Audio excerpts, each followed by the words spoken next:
Good morning, everybody. Good morning. Good morning. Good morning. Bonjour. Buenos dias. In Swedish, how do we say good morning? God morgon. Good morning. Thank you. For those whom I did not have the pleasure of meeting yesterday, I'm Chirag Bedlani, Executive Director of Alphawood Foundation, and through Alphawood Exhibitions, we are so thrilled to present the exhibition at Rightwood 659. I just want to welcome everyone again this morning and thank the Alliance Française for having us. We had a great evening last night and we're looking forward to a full day today as well. So thank you all for being with us. And with that, I will turn it over to Mathilde to introduce our first panel. Thank you so much. Good morning, everyone. Guten Morgen. My name is Mathilde Wiedrich. I'm professor and currently department chair in art history at the School of the Art Institute here in Chicago. And I'm absolutely excited to be able to moderate this morning panel. We're going to have 4 speakers. I will introduce them individually, and after the lectures, we're going to have a Q&A and hopefully a discussion with you all. So the panel is called The Birth of a Binary, Homosexual, Trans Art and Identity in Western Europe. And our first speaker is Vanover, who is a professor in the Department of Art and Art History at Dickinson College. His research interests include queer art and visual culture in 19th and 20th century Germany and Austria. With Camilla Smith, he is the co-editor of the forthcoming volume, Erotic Art in Modern Germany, Visual Cultures of Sex, to be published by Bloomsbury Academic in spring 2026. Please write that down, spring 2026. Visual Cultures of Sex. His work has appeared in the Oxford Art Journal, and in many other journals, and he is the 2025 recipient of the 19th Century Studies Association's Emerging Scholars Prize. Please help me welcome Patrik.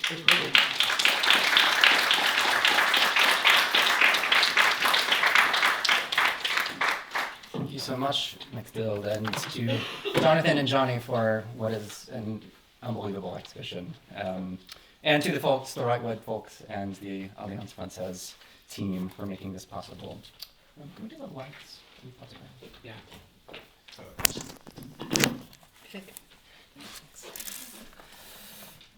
Perfect. Yeah, perfect. Wonderful. So I have to admit that the task of kicking off this morning's program is a bit of a daunting one.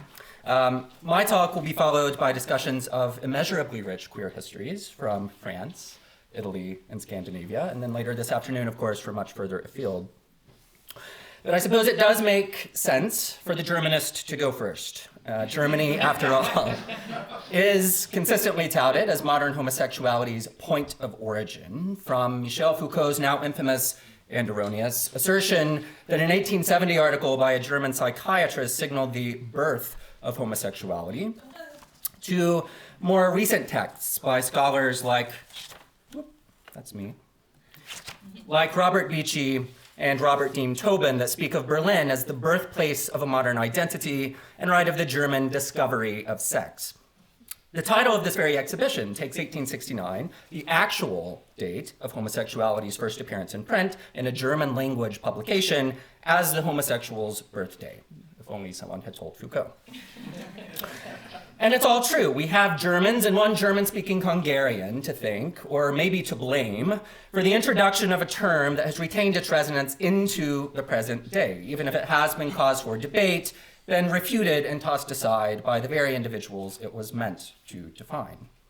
But saying homosexuality originated in 1869 does not, of course, imply that same-sex desire, gender nonconformity didn't exist before this. And in fact, Berlin was internationally known as a queer hotspot from at least the 18th century.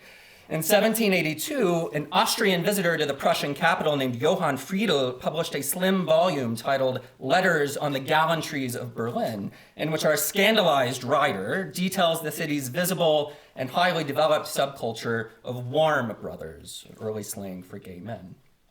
Additionally, the German states were home to individuals like Johann Joachim Winkelmann, the so-called father of disciplinary art history, the enlightened Prussian monarch Friedrich the Great, and the romantic poet August von Platen, all of whom were known to be attracted to the same sex. And across Europe, same-sex desire came to be known as the German vice. This notion that the German states were relatively tolerant of same-sex desire continued well into the 19th century when mid-century progressives began to advocate for acceptance of queer men as part of more widespread social and legal reforms after the revolutions of 1848. And in his wonderful essay for the exhibition catalog, as well as his new book on the topic, which I urge all of you to check out, Douglas Pretzel examines one of the most influential labels to emerge from the 19th century crucible of sexual identity politics, one that, in fact, preceded the term homosexual, which Jonathan spoke a bit about last night. In 1864, the German jurist Karl Heinrich Ulrichs coined the term Urning, which he used to describe men who were solely attracted to the same sex. And though he spent far less time theorizing it, he also coined the term Urningin to describe women solely attracted to women. Ulrichs' terms were drawn from a classical Greek source, Plato's Symposium, in which same-sex desire is traced back to the god Uranus. In a series of pamphlets published between 1864 and 1879, Ulrichs, writing under the pseudonym Numa Numantius, postulated that same-sex desire was congenital, that Urnings were born predisposed to same-sex attraction and constituted a third sex, biologically male with the soul of a female, and vice versa for the Urningin. In his development of these terms, Ulrichs hoped to configure sex between men as part of a fixed identity rather than as a shameful act, to conceptualize Urnings as a distinct minority demographic that could collectively organize for greater public tolerance and an end to anti-sodomy legislation. In August 1867, at the Congress of German Jurists in Munich, Ulrichs made his first public appeal for tolerance and equality under the law for same-sex desiring men. In so doing, the Urning moved from the pages of Ulrichs' pamphlets into the real world for the very first time. Though his speech in Munich was largely ineffectual, Ulrichs was booed off stage, it did enter same-sex desire, at least male same-sex desire, into a contemporary discourse. Károly Merjian Kertbeny, a Vienna-born Hungarian and sometime supporter of Ulrichs' ideas about Urninghood, was dismayed by the negative public response to Ulrichs' speech in Munich. In Kertbeny's eyes, it was abundantly clear that the public would never validate an argument that couched same-sex desire as an innate drive. After all, he said, contemporary discourse also held that the drive to, for instance, commit murder was also an innate drive. Kertbeny chafed against Ulrichs' identarian activist-oriented term, and in 1868 wrote a letter to Ulrichs in which he used the term homosexual as an alternative to the term Urning, his very first use of a term that would be printed the following year. Rather than suggest that same-sex desiring men and women were a unique subset of the population that deserved special legal recognition, Kertbeny took a different approach, arguing that same-sex desire was a matter of taste, and that every individual, no matter their sexual preference, deserved the right to conduct their private relationships without the interference of the state. Despite Kertbeny's wish to offer an appealing alternative to Ulrichs' identity-oriented term, homosexual, in fact, took some time to gain traction. And when it did, it was primarily within the contexts of psychopathology and medicine. Within queer circles, terms like Urning won the day, in part perhaps because they linked same-sex desire to a classical heritage rather than to pathological deviance. Artworks by queer men in this period offer a visual idiom for male same-sex desire that is firmly rooted in the classical past, in mythological narratives of Narcissus and Ganymede, or Arcadian landscapes populated by nude young men, as in the case of Hans von Marais and Ludwig von Hoffmann. Work at left is in the show, an incredible work. And as a side note, the work at right, the source, was a painting owned by the artist Thomas Mann, another famous queer German, who purchased the work and hung it above his writing desk and used it to inform passages in his novel The Magic Mountain. Or in the invocation of classical Greek pederastic relationships between older men and younger men, as in the case of Sascha Schneider. Christiane Stark has argued that Schneider likely clung to the classically inspired concept of the Urning rather than the cold and clinical term homosexual, which stripped same-sex desire of its sacred mystery, of its spiritual and emotional richness. And the same could be said of Eleazar von Kupfer, who showed great disdain for the term homosexual. Kupfer's utopian world, one he visualized in his panoramic painting The Clear World of the Blissful, was shaped by the doctrine of Clarism, a religion he himself had created. The credo of Clarism was based on the idea that same-sex desire was mystical, spiritual, and inherently non-binaristic, incapable of being pinned down by the term homosexual's narrow definitions of gender and sexuality.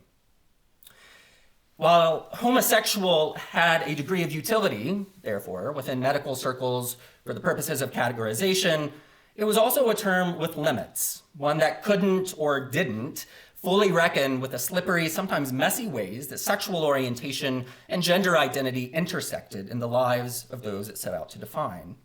You'll have noted that the primary focus of 19th and early 20th century discourse was male homosexuality rather than female homosexuality. And you'll also note that such theories failed to account for gender as something independent of sexuality. Gender nonconformity was almost always conceptualized as simply an attribute of homosexuality. Historian Katie Sutton has noted that until the early decades of the 20th century, it was, quote, impossible to neatly distinguish between homosexual and transgender histories. Homosexuality then encompassed a wide swath of both non-normative sexual orientations and gender identities, but its catch-all expansiveness spoke to underlying problems with 19th century taxonomic systems increasingly understood to be inadequate for describing modern genders and sexualities. Out of the 19th century medical interest in sexuality came a field known as sexology, which sought to establish the study of sex and gender as a rigorous scholarly pursuit. And without a doubt, the most famous sexologist working in Germany in the early 20th century was a physician named Magnus Hirschfeld, who I'm sure many of you have heard of. One of Hirschfeld's most noteworthy endeavors was the foundation of the Scientific Humanitarian Committee in 1897, which advocated for the repeal of paragraph 175, which was Germany's legally enshrined anti-sodomy code. The organization's motto was justice through science, and they regularly petitioned the German parliament for 175's repeal. They gained a membership of well over 700 people, and they solicited support from many of Germany's leading writers, artists, and scientists. In 1919, bolstered by the progressive spirit of the newly established post-World War I Weimar Republic, Hirschfeld founded the Institute for Sexual Science in Berlin, one of the first, if not the first, institutions solely dedicated to the science of sex and sexuality. It was housed on the edge of the Tiergarten in Berlin in a large mansion, and it served many different purposes. It offered public lectures, it housed a sex museum, a library, and an archive of artworks produced by Hirschfeld's patients. And here you see two artworks produced by trans individuals. The Institute also offered medical care at a time when queer-conscious healthcare was virtually non-existent. And equally importantly, it also functioned as a kind of community center where those with non-normative sexualities could find each other. Hirschfeld himself lived on site with his two male partners, Karl Giese and Li Shutong. You see Giese there holding Hirschfeld's hand. And so it was a sort of all-in-one hub, really without precedent in Germany or elsewhere. And the same year the Institute opened, 1919, Hirschfeld also collaborated with the filmmaker Richard Oswald on a film called Anders als die Andern, Different from the Others, believed to be one of the world's first gay films, in which Hirschfeld plays, surprise, surprise, himself, a sex expert who preaches acceptance and tolerance for the film's protagonist. And the film will be screened in June, I believe, in conjunction with the exhibition. So if you're in Chicago, keep an eye out for that. Beyond his advocacy work with the homosexual men and women, Hirschfeld also worked to recognize and validate trans individuals. In 1910, Hirschfeld coined the term transvestite, a term that was used in much the same way we use the word trans today. Transvestite, of course, sounds terribly pejorative to modern ears, but in reality, it was embraced by trans individuals as an empowering term that distinguished them from cis homosexuals. Hirschfeld effectively cleaved apart gender and sexuality, crafting more nuanced terms by which trans and gender nonconforming individuals might recognize themselves. He also collaborated with the Berlin police to begin issuing passes to trans men and women so that they could present as they pleased in public without facing harassment from officers.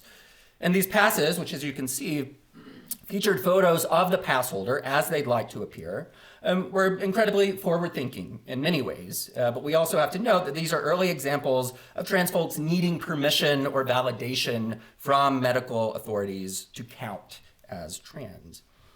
The Institute was also facilitated the first gender affirmation surgeries recorded in Western history. One of the first individuals to undergo surgery was Dora Richter, seen here, whose first surgery was in 1922, well over 100 years ago. Richter was one of 5 trans women who worked as housekeepers at the Institute. It can be very difficult for trans feminine individuals in particular to get jobs in Berlin, so Hirschfeld oftentimes employed these women himself. And in the years that followed, Hirschfeld would oversee several other surgeries, including that of the Danish artist Lily Elba, seen here in a work by her partner Gerda Wegner, whom maybe we'll hear a bit about from Patrik a bit later this morning. It seems unlikely that Weimar Berlin would have been so hospitable to queer people without the work of Hirschfeld and his colleagues. Today, we might sit uncomfortably with the idea of giving a medical professional credit for the development of queer culture. And Hirschfeld was by no means perfect. Scholars like Hilary Marhofer have begun to create more realistic images of Hirschfeld that tend to his flaws, his complicity in, for instance, racist power structures in the 1920s and 30s.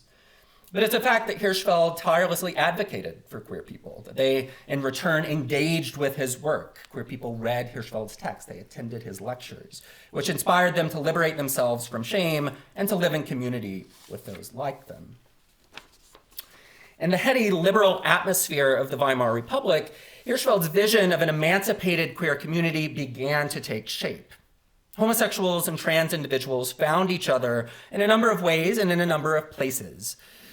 A bustling print media industry catered to gay men and lesbians. Magazines like Die Insel, The Island, catered to gay men, while publications like Die Freundin and Liebende Frauen, The Girlfriend and Loving Women, catered to queer women. And additionally, a short-lived magazine called The Third Sex, believed to be the world's first magazine for trans feminine individuals, offered columns on trans history, cutting-edge sexological reports, and photos from readers meant to provide instruction on how to dress in order to pass in everyday life. These magazines were not hidden away in back rooms. They were quite easily accessible, especially in Berlin, as this magazine kiosk at the Friedrichstrasse train station makes abundantly clear. But beyond titillating images or gender how-tos, these magazines also featured critically important advertisements and personal ads that allowed readers to move from simply reading about emergent subcultures to actively participating in them. Alongside ads for entertainment venues, which you see at left, we see touching examples of early queer community building. The personal ads, which you see here at right, feature submissions by a young artist looking for gay-friendly accommodations in Berlin so that he can finish his studies, and a request for a hairdresser in Hamburg willing to take on a group of trans women as clients. In Berlin, a nightlife industry that catered to queer patrons boomed. By 1930, there were well over 100 venues, bars, pubs, clubs, dance halls, and cabarets where gay, lesbian, and trans folks could meet to drink, socialize, and find community. There were so many of these spaces, in fact, that a writer named Konrad Hemmerling, writing under the pseudonym Kurt Morek, published a guide to help visitors navigate the city, with a cover featuring the Berlin Bear and a scantily clad woman holding aloft her cocktail. Fabulous. To help illustrate his text, Morek solicited artworks by artists like Jean Mamin and Christian Schad, who produced prints showing gathering places, where queer people could let their hair down and rub elbows with their own kind with little fear of repercussion. Here you see the Adonis Dealer, the Adonis pub for queer men, and a mixed space Zauberflute, or the magic flute. Schad's depictions of Berlin's homosexuals did not begin with his illustrations for Morek's text, however. In 1928 and 1929, perhaps we might imagine out on the town doing his research for Morek's volume, Schad produced 2 remarkable pictures. One of 2 young men, nude and locked in a kiss, and another of 2 lesbian women in bed. The year prior, Schad had produced one of what is now his most famous portraits of the Count Saint Genois d'Anocourt, a gay Viennese man who, according to Schad, could only live in a metropolis. But those of you familiar with Schad's work may notice that this is not, in fact, the full picture. To the left of the Count, Schad included a woman, known only as the Baroness Glaser, sporting a sheer green dress. And to the Count's right, Schad included a trans woman, whose name has yet to be recovered from the archives, but who, as Schad noted, was a well-known figure in Berlin's nightlife scene. The Centre Pompidou in Paris, where this work now lives, describes the trio as, quote, a Hungarian count fallen from grace, a virile baroness, and a notorious transvestite, a characterization that seemingly attempts to highlight the figure's deviancy, which really just makes them sound like a group I'd like to meet on a night out. The point of my admittedly quite on-the-nose digital manipulation here is that while a good deal of art historical scholarship has been devoted to queer men in Berlin, like the Counts, next to nothing has been said of the rich artistic legacy that speaks to life in the Weimar Republic for lesbians and trans women. Such a myopic focus on the boys means seeing only part of the picture, sometimes literally. While Christopher Isherwood's pithy assertion that Berlin means boys has loomed large in studies of Weimar sexuality, a more appropriate slogan for queer Weimar might well be the one the city writ large adopted in the 1920s, Jeder einmal in Berlin, the title of my talk today, which roughly translates to everyone must go to Berlin once. Berlin offered opportunities for socialization and intimacy for a wide array of queer individuals, not only men. And so what remains in my talk today, I would like to share with you a few remarkable women artists whose works give us a glimpse into the vibrant and lively cultures of queer women in Weimar Berlin. The interwar Weimar period was a time of great change for women in Germany, as society renegotiated gender roles and sexual mores in the aftermath of World War I. And during the war, Germany's women had stepped into previously male-dominated professional roles to fill a void left by men who had enlisted to fight. Feminist activists worked tirelessly throughout the early 20th century to win suffrage for German women, a measure which was enshrined in the Weimar Republic's new constitution in 1919. And here you see a photo of women in line to vote for the first time in January of that year. And though the feminist movement had been wary of advocating for lesbian issues at the turn of the century, this had begun to shift a bit by the Weimar period, thanks in part to a burgeoning sexual reform movement that allied queer sexual politics and a woman's right to bodily autonomy. Queer women living in cities like Berlin thus aligned themselves with both feminist and lesbian emancipationist politics, embracing wholeheartedly the role of the Neue Frau, or the new woman, who drank, smoked, wore pants, cropped her hair short in a style called a Bubikopf, and enjoyed a greater degree of social, political, and sexual freedom than she had ever experienced before. For many lesbians and trans women, clubs like the El Dorado, a queer mainstay in Berlin's Schöneberg district, were vitally important for meeting other women and socializing in a safe space outside the surveilling eye of the normative public.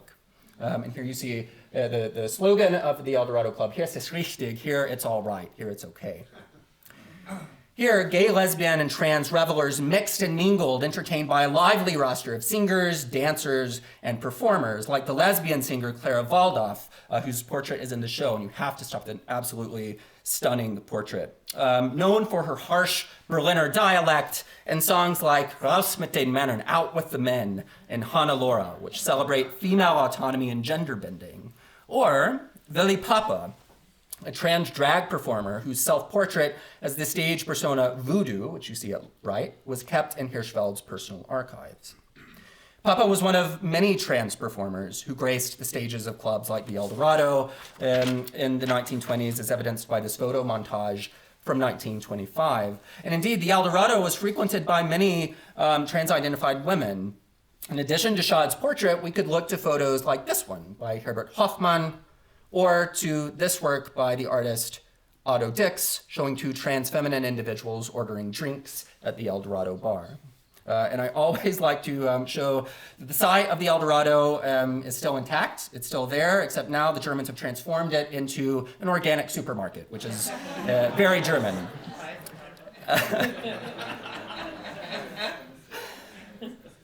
While the El Dorado was a mixed space, other clubs were women only, such as the Violetta Ladies Club or Top Keller.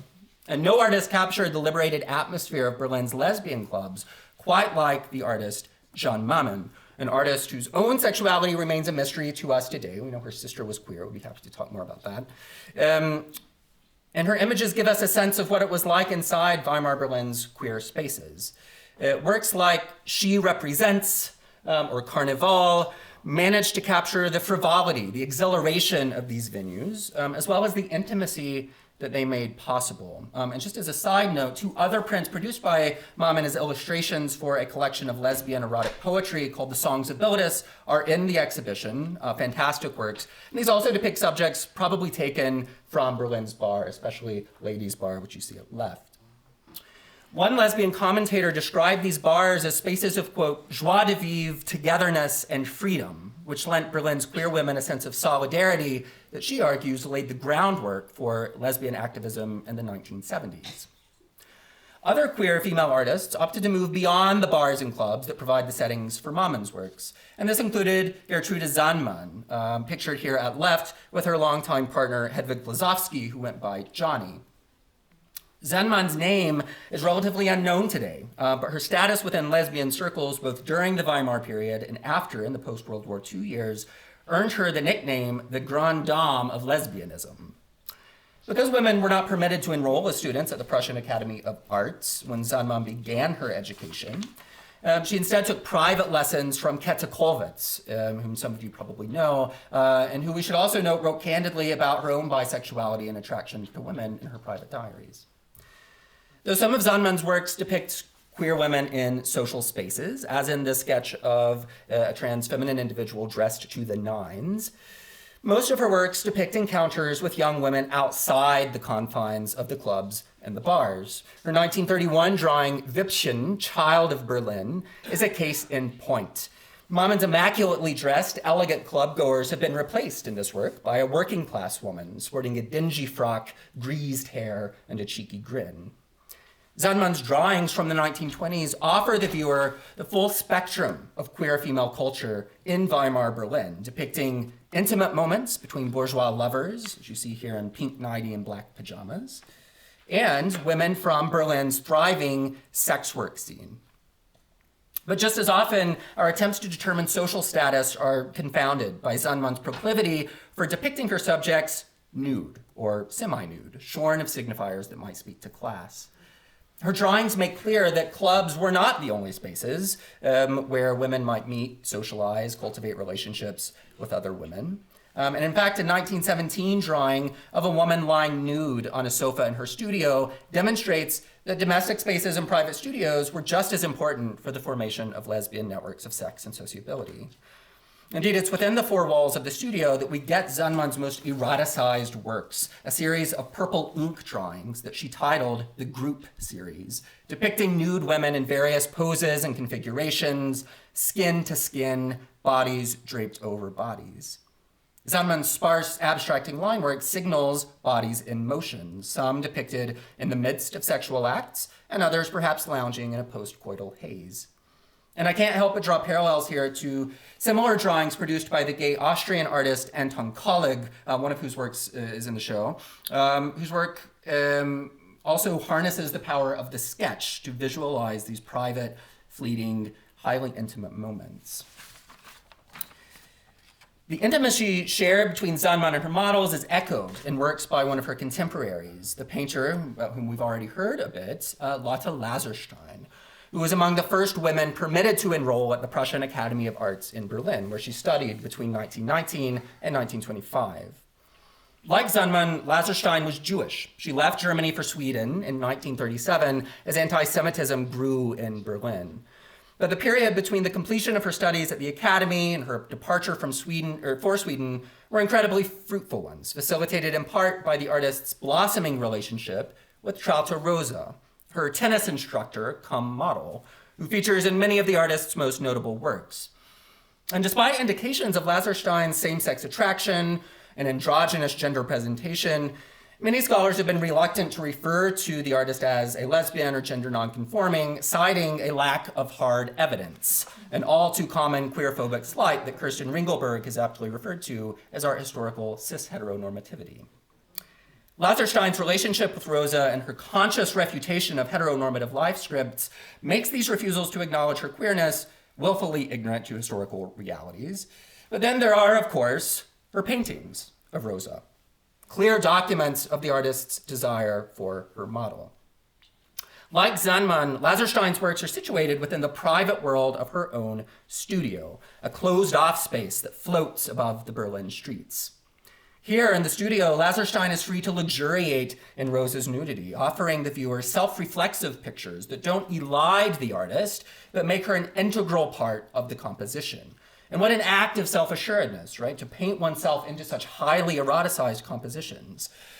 For Laserstein, the act of painting was clearly a collaborative one. Her works don't simply depict the nude model. They depict moments of communion between the artist and her model. Rosa and Laserstein were separated upon the artist's relocation to Sweden. And though they resumed correspondence in 1946, Rosa had sadly already been replaced by another favorite model known as Madeline, who had also left Berlin for the safer shores of Sweden in the 1930s. While I don't wish to dwell on the deleterious effects of Nazism on queer life in Germany, it also, of course, can't be ignored. The crackdown on queer life in Germany was staggered, but broadly speaking, things began to shift between 1932 and 1936. One of the first measures enacted was a ban on print media like The Island, The Girlfriend, The Third Sex magazines, which, as we know, served as critical sites of communication for queer people. And following this ban, Nazis shut down queer bars and clubs like the El Dorado. It's unsurprising that the Institute for Sexual Science was also one of the first targets for Nazis and their sympathizers. On May 6, 1933, students sympathizing with the Nazis marched towards the Institute and ransacked it, destroying the museum, the archives, and the library. On May 10th, much of the Institute's collection was marched through the streets of Berlin. And if you look closely, you can see a photograph of Magnus Hirschfeld on the side of the wagon there, and set aflame in Nazi book burnings on the Babelplatz. But these are not the images that I want to leave you with. It's all too easy to craft a narrative in which the rise of fascism in Germany quashed a queer culture in the process of reaching its full potential, in which lesbians were forced back into closets, trans people forced to perform a sex assigned at birth to escape surveillance, and gay men prosecuted, or in many cases, sent to extermination camps. But to highlight this historical narrative is to ignore histories of queer resistance and survival.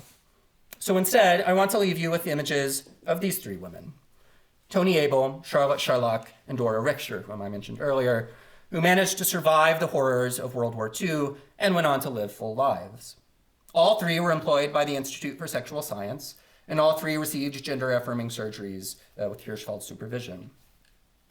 Toni Abel, an artist, was in a relationship with Charlotte Scharlach, even converting to Judaism to be with her, and I don't need to tell you that to be trans and Jewish in Hitler's Germany was to be doubly at risk. But both survived, having fled Germany for Czechoslovakia in 1934. And though they eventually went separate ways, Scharlach immigrated to the States, Toni Abel settled down in East Germany. Abel continued to paint, producing many incredible self-portraits that allowed her to joyfully represent herself exactly as she wished to be depicted. Abel's inclusion in this show is a fitting tribute to a woman whose life spanned many of the developments that shaped queer life in Germany in the first half of the 20th century. But her inclusion is also a message to us that we must heed. Fascism is here. Trans lives are under attack. Abel's self-portraits speak to us across time. They tell us in no uncertain terms that history is not resigned to the past. It plays itself out in the present in agonizing, heartbreaking, infuriating ways. Reports of violence against queer communities reduced to scrolling text on national news ticker tapes. But Abel's warning, importantly, is not fatalistic. It doesn't assume a foregone conclusion to fascist politics. In fact, it's a directive to action. It's a call to resilience, an injunction to sustain each other in times of persecution and hardship. This is what I took from my time with her portraits yesterday, and I urge you to visit her yourself if you haven't already. What lessons might we learn? What strength might we garner from Abel, from Laserstein and Zannmann and Mamen, from Schneider and Hoffmann? The power of this exhibition, in my mind, lies in its having brought our queer kin from the past into our present. Our community here in this room, nurtured and encouraged by those who hang in the Wrightwood 659 galleries. And it's a reunion that couldn't have come at a more opportune time.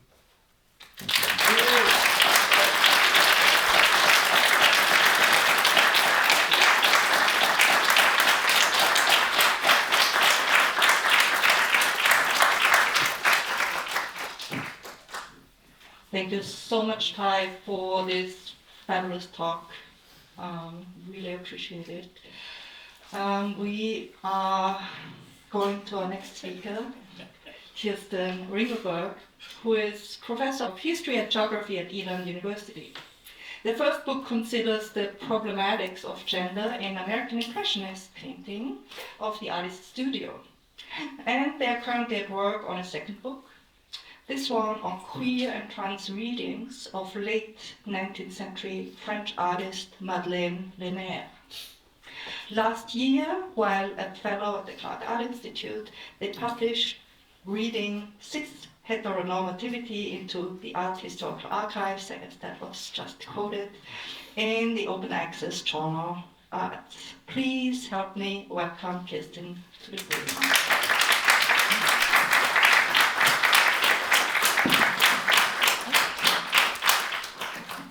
Thank you, Mathilde. Now everyone knows how to pronounce the name of my university for all the wrong reasons. Good morning. It's all downhill from here, by the way. I'd like to start by thanking Johnny and Jonathan for organizing this exhibition and the symposium, and to the fine folks at the Wrightwood for their ongoing support of queer and trans art histories, even in this censorious and worse self-censorious time. It seems like a lifetime ago that Jonathan took my partner Anna Worth and I around the galleries of the important Art AIDS America show. I also want to thank Melissa, Jean, Ashley, Raphael, and everyone else whose name I don't know for their labor in herding us many cats, as well as Mathilde for introducing us today. Finally, I want to note that underpinning my talk are a great many invaluable scholars of art history, literature, French history, and gender and sexuality. We are nothing without our scholarly partners in gay crime. My job today is to focus on France in the Second Empire and the Third Republic, which is both apt and laughable, since it's so much at the core of canonical art history. Something I challenge directly a lot of the time in my work, and also probably the period and place more people have both existing knowledge and strong feelings about. I also obviously can't be comprehensive given the topic, and I do want to start with a broader overview of some of the intersecting issues I see in the French material, both in the exhibition and in the catalog. So I ask you to please bear with me if I fail to, and I will, discuss an artist approach or idea you hold particularly dear. In fact, that particular issue, late 19th and early 20th century France's centrality to the history of art history, its seeming familiarity, its comfortable canonicity, is a problem at the core of the discipline. And perhaps by talking about it at all, I'm reinforcing that problem, but what I'm trying to do in my current work is unsettle that comfort a little bit, and with the goal of an epistemic shift. To put this in more plain language and use the subjects before us today, can we think about gender and sexuality in a time where these notions are in motion and contestation? And how can we do so when we think we already know the artist's, subjects, and forms very well relative to most? And how can we try to do that both differently than we have and with historical accuracy while taking into account what is itself in motion and contestation in our own time? When we talk about something like the first homosexuals in an art history context, we might talk about the artists themselves. We might talk about the subjects of the artworks and or the artwork's forms. We might look for any one of these three to be extremely obviously queer, let's say out, and that's how I read this work, or more coded, or more opaque. This time in France has known that whole plethora of options, mixed and mingled in a variety of ways, yet we've primarily had to be satisfied with either known out artists who talked about themselves in these ways, out models, ditto, because the standard in historical study is a combination of proper intellectual decorum, I hope you can hear my scorn, mixed with documented certainty. This all sounds completely reasonable, but as I've said elsewhere in print and in person, it's actually a big problem. There's a significant reluctance on the part of historians and museums to openly address these issues, even in the most out cases, and they can still receive backlash for even suggesting, even in 2024, as part of the Cabot show, as we witnessed, and therefore the majority of the museum-going and art history reading public have had to go with the exceptions that prove the rule, that cisgender heterosexuality has always been the norm and is fundamentally natural, and everything else goes in a box to the side, awaiting a smoking gun and receiving either oblivion or tokenism. I say this with keen awareness that people have been arguing against that perception of cis heteronormativity since well before the period I'm here to cover. I also say it with keen awareness that self-censorship around such speculations is only likely to grow under the current political regime, where people like me and many of us in this room have been said, somehow simultaneously, to not really exist, and also to be such a threat to public life that we need to be removed and erased. It's important for us to use everything at our disposal, including art history and exhibition spaces, to try to get mainstream public audiences to recognize what's happening.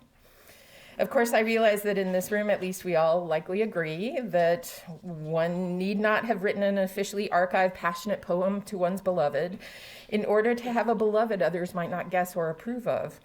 That one need not say, I think I'm an invert, y'all, aloud in public.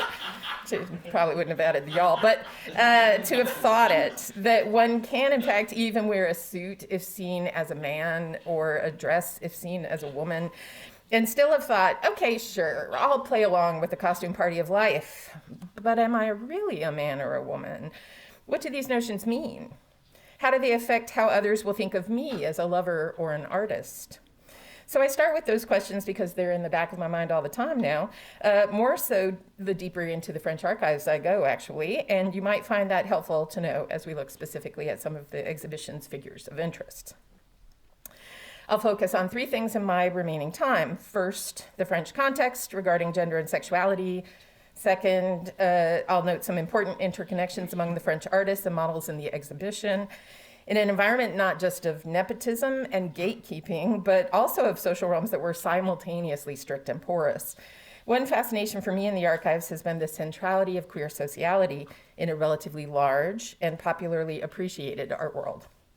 So many of the humans represented in various ways in the exhibition created social spaces that were welcoming to deviations from the norms being pinned down right at that time.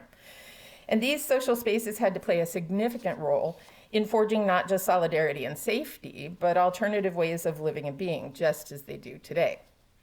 So many of these folks knew each other intimately, both literally, but also in non or extra romantic and sexual ways, or through reputations, both earned and applied by others. Finally, I'll circle back to the question of what constitutes gendered sexuality as we can know and understand it through art and history. While a variety of other European scholars and amateurs were avidly developing theories and sciences around what they sometimes literally called homosexuality, the French were, and still are, a more reluctant audience for the particular terminology and some of the ideas about identity that went with it. Which is not to say that they weren't well aware of it, and André Dombrowski, in his typically brilliant essay for the catalog, rightly invokes the largely under-discussed French physician Claude-François Michéat, who around 1849 argued for what we would now call a gay identity, as evidence that a small subgroup of French medical experts were among the first in Europe to name homosexuality as a natural inclination rather than a moral depravity. At least in the archives of most visual artists in France, sexological texts were less familiar or discussed than Oscar Wilde's 1895 trial and subsequent exile to Dieppe in 1897, or the various scandals surrounding Jacques de Sword-Ferson's 1903 arrest for inciting minors to debauchery. Men loving men or boys was all well and good as long as one didn't speak its name. And Marcel Proust is on record as both trying out an affirming stance for his sexuality in his writing as a youth, as well as doubling down on the importance of not saying it aloud later in conversations with André Gide. The French love of subtlety and wit is also a love of loaded silences, a requirement to always already know or act as if you do, and to sternly and aggressively guard the walls of public propriety, even if you yourself engage in those activities privately. In fact, as Dombrowski's essay, as well as Catherine Gonard and Tirza True-Latimer's make clear in the catalog, the public-private binary was even stronger and more determinative of one's situation than the hetero-homo binary, although even there we can find exceptions in how blurry and permeable that binary's dividing line could be, as I detail in my book on artists' home studios. As Dombrowski outlines, citing Andrew Israel Ross's historical study, French laws of the period emphasized what was also socially true. If you were understood to be a cisgender man or woman and you desired someone that you also understood to be the same gender, you needed to conduct any activities associated with that in private or encode them in acceptable notions of friendship or in class power differentials. The wealthier you were, the less of a problem this posed, given your ability to control private spaces and leisure time, as well as other people more thoroughly. The more aware others were of your interests, the more likely they were to associate them with embodied physical manifestations, as the predominant notion in France by the 1880s was that of the invert, the true man born into the body of an apparent woman, or vice versa, notions we now link to sex rather than sexual identities.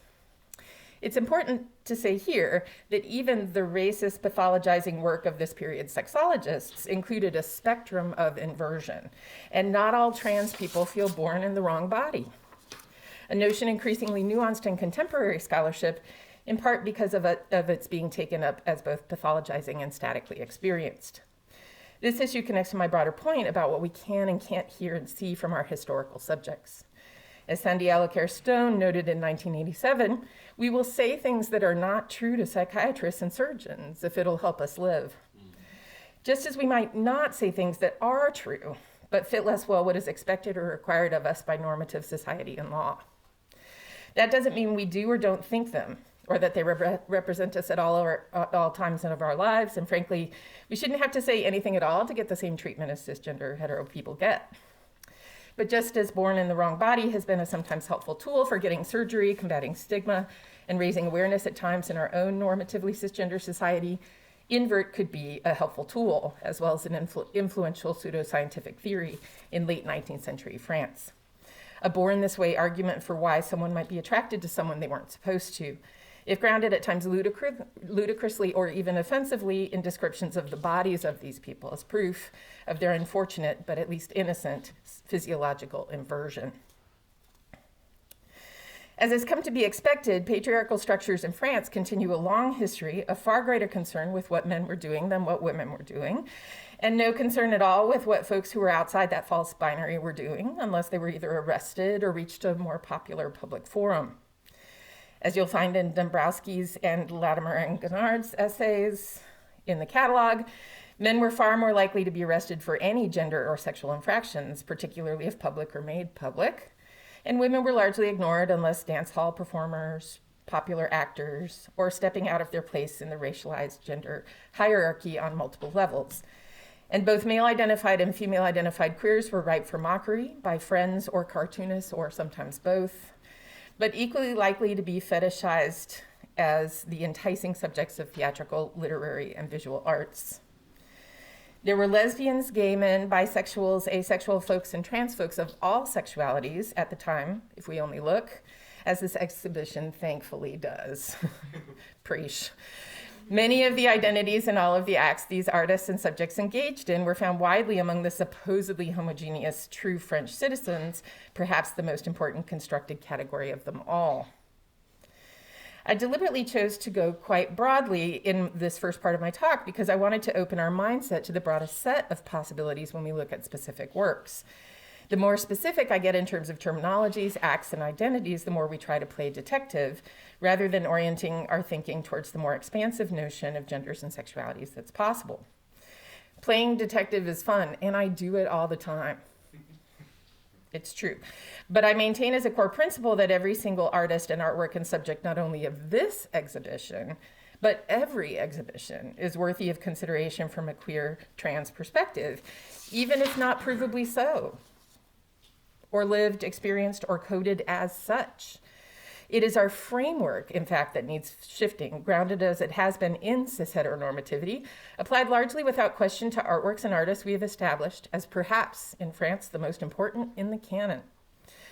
But now I'll get a little more specific with the artists and artworks that are in the exhibition, many of whom do not fit that framework or the canon as we have had it drilled into us and as we have passed it on to others.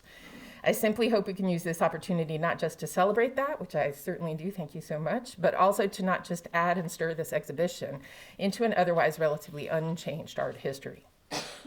Okay, buckle up. Now on to part two. And the queer social community and networking that canonical art history is actually built on, even if that fact is usually not acknowledged, although I would say in France, Emily Eales has done a great job. Selfishly, I'll start with a branch of my own scholarship, the surprisingly little-known Madeleine Lemaire, and apologies to the Alliance Française for my French pronunciations. But I will branch out to others in the exhibition from Madeleine Lemaire. I say surprisingly because Lemaire was better known in France in their lifetime than many other artists better known today, including probably most of the canonical ones you've heard of.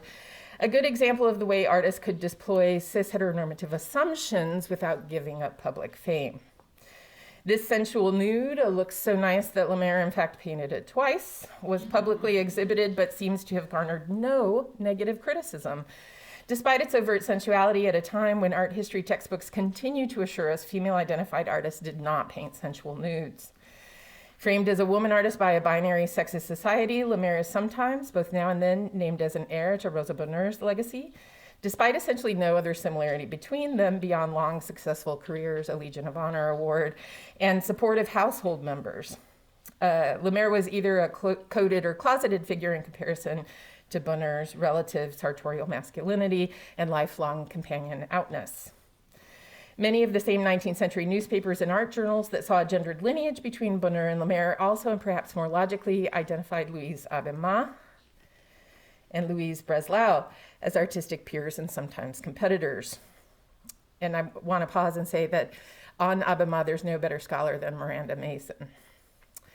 Abema and Breslau, unlike Lemaire but like Bonheur, openly shared their lives with female-identified lovers, the artist and actor Sarah Bernhardt in Abema's case, and you see them both here, and Madeleine Zillhardt in Breslau's. And all three of the painters populated their work with amis, intimate friends and pairs or groups, although neither of them painted as sultry a nude woman's body as Lemaire, much less some of the more delirious images such as these that Lemaire painted. Enjoy. Abema, Breslau, what's happening? Abema, Breslau, and Lemaire were widely reported on both positively and critically as artists and people, as I'm sure you might already know Bernhardt was, seen to be those rare, exceptional woman artists who were actually good while simultaneously tragically heralding the end of art, which was strictly a male endeavor. Abema and Lemaire, and even occasionally Bernhardt, were described in ways that suggested their embodiment was read as masculine and or ugly. Abema more often in newspapers and art criticism, no doubt in part because of their more masculine clothing, and Lemaire more often in caricatures, memoirs, and gossipy social accounts, and in fact, still today in new books being produced. All three knew each other well, Abema, Breslau, and Madeleine Lemaire, although it was Abema's partner Bernhardt who spent the most social time with Lemaire. See if you can spot her. Lemaire was famous not just for an extraordinarily long, successful, and varied painting career, but for hosting some of the best salons and house parties of the time. While they were celebrated for the diversity of guests and the originality of the events in their increasingly crowded studio space in Paris, they were sometimes critiqued both for the queerness and the mixed social status of the guests and the social spaces they created. It was at Lemaire's studio salon that openly queer dandy Robert de Montesquieu first celebrated the publication of his book a book of poems about bats, with performances by Julia Bartet, music by Renald Lohan, and Léon Delafosse, with whom Montesquieu, John Singer Sargent, and a number of other gay artists in Europe consorted or tried to, or he with them. It was very complicated. Montesquieu was a cherished friend of Lemaire's, with chatty and sometimes cruel correspondence covering their decades-long relationship, as well as shared projects. Here, a book of Montesquieu poems, both dedicated to and illustrated by Lemaire.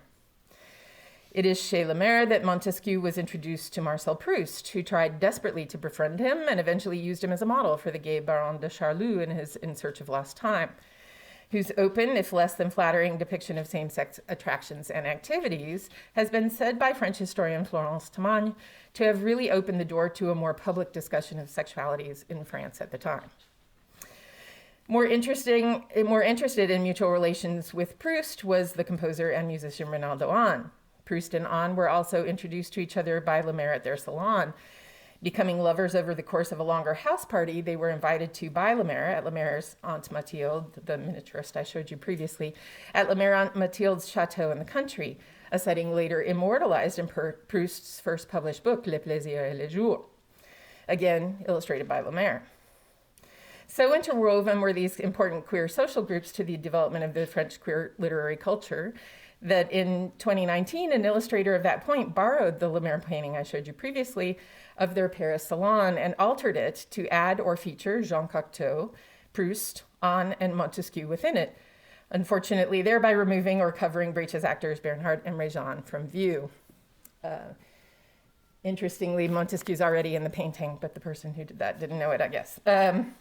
Proust scholar Francois Proust identified Lemaire as an only slightly encoded queer salon hosting character in one of Colette's autobiographical novels, and Colette shared social space at Lemaire's salon with such queer figures of the time as Winnaretta Singer, whose lavender marriage to Edmond de Polignac styled her as the Princesse de Polignac and let her open perhaps the most vaunted sapphic salon, including not only Proust and Delafosse, but even more famously, Renée Vivian and Natalie Barney, who also held their own salon, as well as Romaine Brooks, of course. Barney, Breslau, and Lemaire were all particularly close to Montesquieu's life partner, Gabrielle Itourie, whose death caused a flurry of touching letters between them. And when Montesquieu himself died, Lemaire, Ida Rubinstein, and Breslau were among the intimate friends to express their distress. Brooks, of course, was in love with Barney, but managed to make friends with Rubinstein and Cocteau. Writer Jean Lorrain frequently said both Lemaire and Singer's salons were not discreet enough, given the sheer number of queers, and she would know, she was there. In fact, Lorrain described Idlesword Fersen as having been a product, like Proust, of Lemaire's salon, signaling the way in which for Lorrain, Lemaire's salon was as much a trope of queerness and reputation as a lived reality.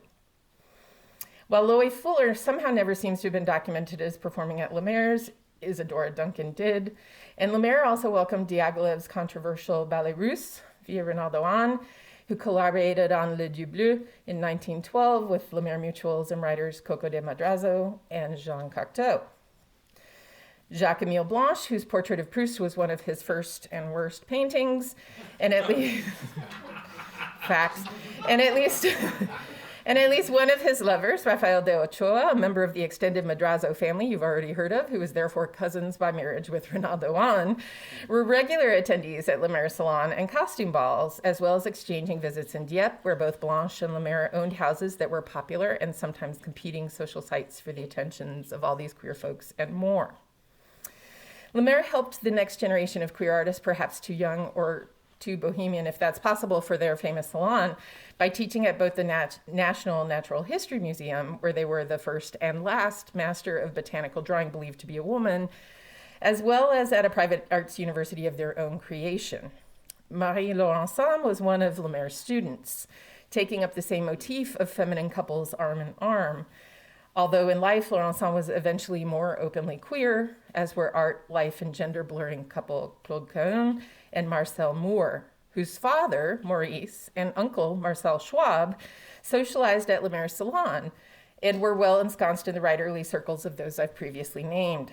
Unfortunately, I cannot yet find proof that Cahun and Moore themselves knew Lemaire, but I suspect it's going to just be a matter of time.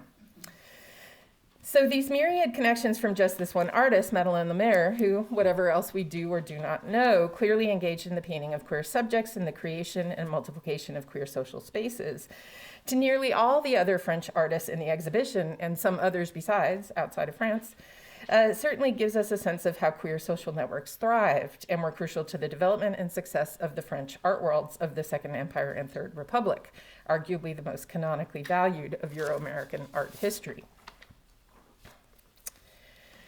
What most French sexologists of the period and their readers would call inverts, or not speak about at all, I would call trans and queer social and cultural leaders, who framed the very terms of modernity, self-expression, sexual desire, and gender nonconformity. Yet somehow, what art historians in our institutions would call most artists and subjects from this time is anything but. To paraphrase the other Jonathan Katz, the Ned one, and perhaps even, more pertinently here, French Martinican scholar Louis-Georges Tin, the invention of cisgender heterosexuality as natural and ideal in this period is the real issue, obscuring the true variety of genders and sexualities we have always had without some much higher evidentiary standard than that we are required to believe, whether it's true or not. For instance, that Edgar Degas or Berthe Morisot was cisgender and heterosexual because we assume that they are from the details and appearances that we have. So we base them on the details and appearances that we have. No problem there. And they seem to have been silent about being otherwise. To paraphrase Johnny Willis in their essay for the catalog, the error that biographers make, besides reifying heteronormative historiography, is to fall victim to the ostensible dead end of silence, when it is often itself a generative site of inquiry. On lesbian history, Martha Vicinas put it best, silence is not empty, nor is absence invisible. Likewise, contemporary trans scholars and visual artists, including Eliza Steinbach, the editors of the justly famous Trapdoor, if you haven't read it yet, you should, and Gordon Hall, among many other even more visually marked and then minoritized folks, have noted that focusing on what Hall calls the bodies of artists of difference, is a way of making us into undifferentiated representatives of spectacular inclusion, even though there is nothing that makes us similar enough to each other to describe us as having the trans body. While our queer and trans visibility, ocular and discursive, in the current moment is often made the most salient aspect of our work and histories, as well as our legal and societal existence and standing, just as some form of us has always existed in embodied, visible, closeted, uncloseted glory, it's equally likely some of us tried not to take shape beyond the requirements of our time, hoping for a future with fewer demands on our bodies to prove anything at all to others. Misha Steckel has asked, was the invert trans? I would also ask, was the invert gay or lesbian? And I might be tempted to answer, probably yes, possibly no, perhaps both, maybe neither. Some historical folks told or showed us precisely what they thought they were, but many didn't leave materials we can read with total confidence, and we probably shouldn't, knowing genders and sexualities are fluid, contextual, contingent upon material and ideological circumstances, as well as internal feelings or external embodiments. What I do know is that there were plenty of us doing great things, and it is the introduction of binary, hierarchical, exclusionary notions of gender and sexuality in that time period that have led us to yet another dangerous, even genocidal historical moment in our own. Still, despite everything, along the way we have found our communities, our lovers, our arts, and our voices, and the courage to fight for a richer, less divided future. Thank you.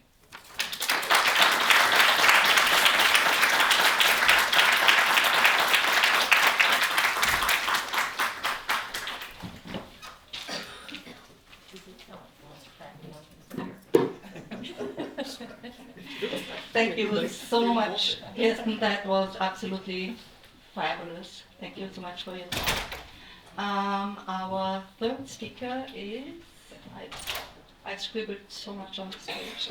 Where am I there?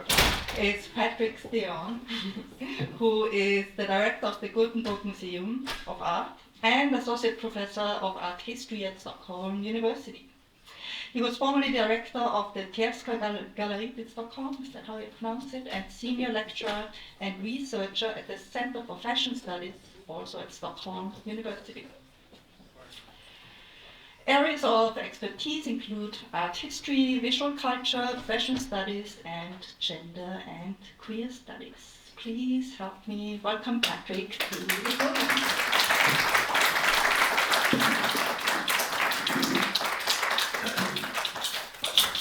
Thank you so much, and I'm really happy to be here and to be invited to this project. 5 years ago, Jonathan contacted me about participating in this project, and now here we are. It's really amazing. So thank you, Jonathan. Thank you, Johnny, Melissa, everyone at Alphawood and Brightwood who made this wonderful exhibition possible as well. And also to acknowledge that it's been a long research project behind all of this. And the exhibition is, of course, amazing. And when you say it's only 10% of what you wanted, I think it's a good 10% that you got. So you should be really happy with that. So for me, this has really been an opportunity to review the Nordic art scene at this period. To try and find as many interesting artists and artworks as possible to present. But I will only show you a selection here, but there will be a lot of names, a lot of new names for you. But it can serve as an introduction, I hope, for the Nordic arts. So the establishment of public art life and the awareness of homosexuality as a concept ran parallel to the arrival of modernity in the Nordic countries. In the decades from the 1840s to the 1880s, homosexual acts were criminalized in all Nordic countries, and the decriminalization was gradual in the different countries. In Denmark, Iceland, and Sweden, the decriminalization occurred during the 1930s and 40s, and in Finland and Norway as late as in the 1970s. But this runs parallel with the establishment of the Scandinavian model, where homosexuality has gradually and partially been socially embraced, and this model, we can say, where homosexuality is partially and gradually socially embraced, did emerge in a climate of modernity. When it comes to records, correspondence, and diaries, the archival sources in most cases do not speak very clearly about the private and intimate life. This slips between the lines and is sometimes omitted altogether. But this makes artworks all the more important as objects of interpretation, acting as alternative archives. They can open up narratives of queer experiences, intimacies, fantasies, and visions. The artworks allow us, in retrospect, to read a broader register of all the ways of living and experiences that were made possible by modern life. In that sense, the artists who live their lives outside the norms of the majority and the art they created are important components in providing a broader picture of the establishment of modernity in the Nordic countries. The first part is about the breakthrough of women artists. There were relatively good access to artistic education for women in the Nordic countries, as several preparatory schools admitted both women and men. The Royal Academy of Fine Arts in Stockholm, Sweden, opened a department for women in the 1860s, and the Royal Academy of Fine Arts in Copenhagen opened one department in the 1880s. Among the many female students, there are several examples of women who formed companionships and who lived together in lasting couples. Today's concept of friendship is not always sufficient to interpret these relationships, which range from practical cohabitation arrangements through close friendships to romantic friendships and to deep love relationships with or without sensual and erotic relations. This portrait to the left is a portrait, shows the Swedish artist Janna Bauk, painted by a Danish artist, Berta Wegman. This painting is one of the most beloved paintings of the 1880s Nordic art in Sweden. It was painted in the two women's shared studio in Paris, and it's often interpreted as an expression of the freedom the woman artist artists experienced in the French capital. However, the warmth and the intimacy of the painting was probably also shaped by a romantic relationship between Bauck and Wegman. Bauck's expression is not only filled with the aspirations of a young artist, but also sparkles with infatuation and love, emotions that are flowing between them, they're mutual and they're flowing between the artist and the model. A portrait of Jana Bauck in her 50s to the right, which is also in the exhibition, has a more strict and formal character combined with a refined gesture, probably of seduction, the one hand without a glove and the other with glasses resting on her chin. In Copenhagen, in Denmark, Marie Luplau and Emily Munt met at an independent art school for women around the mid-1870s. They moved in together and lived together for life in Copenhagen, where they also had an open studio for female art students in their home. They were very much engaged in the movement for women's rights. Luplau painted this large portrait of a group of women that were early advocates for women's right to vote in Denmark. Her own mother is the central figure in that painting. To the left, this painting from 1893 by Emily Munt, which is also in the exhibition, shows Marie Luplau, the painter, in the center, in their shared home in Copenhagen. Luplau is dressed in a black dress and has a short haircut, which she wore throughout her adult life. She's shown in the middle of her work with a brush and palette in hand, but she has been interrupted by a girl running around laughing, also with a brush in her hand. The girl had been adopted by the two ladies from a home for orphans. And in the back, you can see a man playing the piano. His name is Daniel Luplau, and he was Marie's father, who had been widowed a few years earlier and moved in together with his daughter and her partner. So this painting really is an early image of an alternative family in 19th century Scandinavia. The Swedish sculptor Ida Matton was trained in Stockholm, but made an international breakthrough early in her career. In 1893, she was the only woman in the sculpture section to win a medal here in Chicago at the World's Columbian Exposition in Chicago for her sculpture Bébé, that you can see to the left. It's cute, right? Matton settled in Paris, where she met the Australian opera singer Elida Russell in the early 20th century, and they had a close relationship for many decades. Even though they lived in different places, they kept in close correspondence, traveled together, and met regularly. There are over 150 preserved letters from Russell to Matton in Sweden. And this is one quote from Russell to Matton. I had a restless night as I felt very queer in my inside. I wanted my chaufferette vivante, my living warm bottle, so much. It felt lonely and cold and miserable in my big bed. I wish I could have you with me all the time.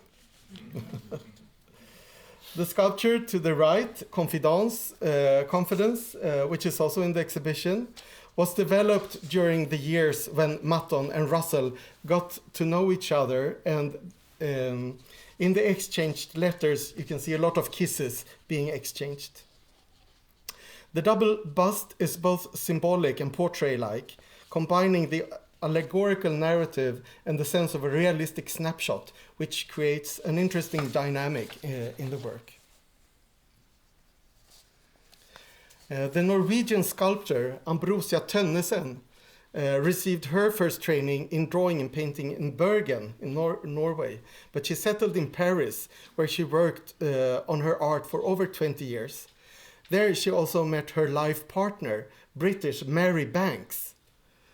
In the picture to the left, Mary Banks is sitting down and Ambrosia Tønnesen is standing up. And they lived together for over 30 years.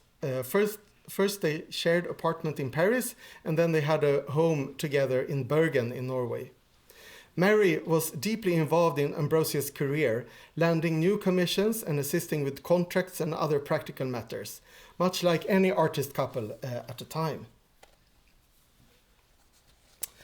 Photography was not yet fully established as an art form in the latter part of the 19th century, but it attracted a lot of female practitioners. The two Norwegian photographers Marie Höeg and Bolette Borg ran a studio in the small town of Horten in southern Norway in a period around 1900. Later, in the 1980s, it was discovered that among the 450 glass negatives that they had left behind to the Preuss Museum in Norway, there were a number of boxes labeled private. In those boxes, these images appeared. And these photographs, it's in particular Marie Höeg, who is experimenting radically with the representation of gender, identity, in social roles in front of the camera. Marie Höeg is also known for her involvement in the early women's movement and in social issues, and she was the founder of several associations. Berg was less in the public eye, but was probably the one behind the camera. The images show a deliberate playfulness and undermining of the studio photographic conventions, as well as the gender norms of the time. They pursued an experimental and innovative practice in several other areas of life, and this series of images can certainly be interpreted as part of their activist work. Androgyny became an interesting motive for some artists with an interest in esotericism around 1900. Swedish artist Hilma af Klint was a practicing spiritualist engaged in theosophy and anthroposophy, which led her to develop her spectacular experimental large paintings. Painting number 1 in Group 8, Series US, depicts a kind of spiritual encounter between male and female principles. Yellow stands for the male principle and blue for the female in af Klint's symbolic universe, although the color codes can both alternate and merge with each other, as in this painting. The central individual holds a shell above their head and is also wrapped in the contours of a seashell's sweeping forms. This type of shell is carried by the Nautilus octopus, but also by certain types of snails. And the snails had a specific significance for af Klint and her circle of friends, as the snail was coded as a hermaphrodite that carried both male and female genitals. And that's what they identified themselves with. So the spiral shape could thus be perceived as a symbol of a dual being that combined the characteristics of the sexes in new and unexpected ways. So the painting depicts contemporary notions of androgyny as a kind of a primal state, which had its basis in theosophy, among other traditions. In the context of spiritual art, it was possible to explore new ideas about gender, but the painting also expresses something of the artist's personal life. This painting, she says, was inspired by Sigrid Lanset, a younger woman with whom af Klint lived at this time and had a relationship during this period. So now we will continue to naked men. Yeah. There's a time for everything. Naked men attracted many artists in the Nordic countries in the early 20th century. Bathing and exercising men became a symbol of health and fitness. The idea of the Nordic had some influence on the development of the subject, but it's also linked to the European development of a male homoerotic culture and to the philosophical currents of vitalism. The forces of the outdoors, the radical critique of civilization, the bright colors and the strong brushstrokes are some characteristics that we can find in many of these artists and artworks that can be counted among the Nordic vitalists. This painting, The Navy Bathhouse by Swedish painter Eugen Jansson, shows the naval bathhouse in central Stockholm, which at the turn of the century, 1900, was a military station, so it was a place where the nation's defense was organized, but it was also a meeting place for men who loved men. While working on this painting, Eugen Jansson used the space both as a source of artistic inspiration and as a meeting place. He would go here to study the motif, but he would also invite the soldiers and the sailors that he met here to his studio for more personal encounters. There are several descriptions of how Eugen Jansson spent many hours in bathhouses and the close relationships he had with his male models. The boundary between private and professional life was blurred by Jansson, allowing for an intimacy between artist and model that stimulated his artistic activity and which could also be erotic. The bathhouse offered a setting for both socially accepted and morally illicit activities, which is an ambiguity that was inspirational for an artist like Jansson. This is his self-portrait in the Navy bathhouse. And in a self-portrait you can show your personal interests, of course. So he was not only interested in fashion, as you can see, but also the outdoors and the male nudes, of course. The allegorical and historical motifs were also explored by many artists interested in the male beauty. Finnish artist Magnus Enkel was one of those who often used mythological scenes to paint naked men. Although the interpretation of his paintings has traditionally ignored sexuality, some subjects are openly homoerotic, especially the colorful male studies from the early 20th century. After Enkel saw Les Ballets Russes, the Russian ballet's performance, A Faun's Afternoon, in Paris, starring dancer Vasily Nijinsky, he was inspired to make this painting, The Faun, with bright colors and very sensual brush strokes. Danish artist Christian Sartman often departed from the aesthetic conventions and established social categories of the period in his paintings. Men are allowed to be beautiful, vain, and attractive, while women are allowed to be bold, powerful, and unattractive. This painting, Adam in Paradise, depicts a conventional motif in an unconventional way. Adam sits in a landscape of lush and dense vegetation. His sex is only partially obscured by the vegetation, and the fig leaf remains on the tree, the nearby tree, indicating that this scene takes place before the fall. The bunch of bananas can be interpreted as a visual game, the shape suggesting the model's genitals that he is almost hiding. Sartman noted in his diary that he met the model posing for Adam during a train journey in the soldier's compartment. The encounter with the young man, that he describes as a joyful encounter in his diary, was in this painting given a kind of a legitimate framing with the reference to the art historical tradition.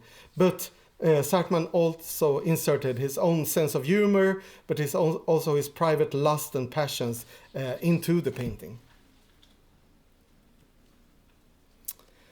Artist Henrik Christian Andersen was born in Bergen in Norway, but his family emigrated to the United States and they settled in Boston when he was only a few years, maybe 2 or 3 years old.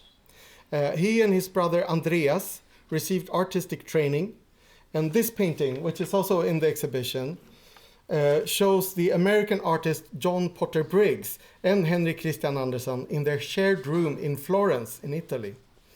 There are no actually written sources that tell us about Andersen's sexuality, but the painting depicts an intimacy and a closeness between men that obviously go beyond the conventions at the time. The American writer Henry James was one of Andersen's closest friends, and it is clear in the correspondence that the older writer fell in love with the young sculptor. This is an image from the two images from Henrik Christian Andersen's museum in Rome. He settled in Rome, where he envisioned a big sculpture project, which turned into a project for a city, a capital for the world's capital, that was supposed to be decorated with his own sculptures. Strong bodies, but maybe not that sensual in a way, but a bit scary at the same time. So the Nordic artist painted naked men and did sculptures of naked men for a wide variety of reasons, but they shared the idea that the male body had a special ability to stimulate creativity and vitality in art. It also coincides with the free sexuality beginning to be associated with avant-garde art, which takes us into the third section, which is modernism, transgressive modernism, form experiments and self-representation. The breakthrough of modern art at the beginning of the 20th century gave artists the opportunity to develop strategies to let the modernist idiom tell, more or less covertly, about homosexuality as part of modern life. The Swedish artist Gösta Adrian Nilsson is known by his acronym GAN. He formulated his own theory of art, where he saw art as a masculine, physical, and aesthetic force. The sailor embodied the values that GAN admired: strength, movement, beauty. His diaries describe how he went out into the city's public life to meet men for casual sexual encounters, especially sailors and soldiers in Stockholm's entertainment districts and harbor areas. His nocturnal life inspired a series of paintings called the Seaman Suite. In these works, Gahn developed a modernist idiom for the homoerotic gaze, where the motifs are characterized by geometrization and deconstruction. Shapes and colors literally wrestle each other in these paintings. Once the viewer gets used to the fragmented imagery, the eye can begin to piece together the parts and discern sailors in uniforms in more or less inviting poses.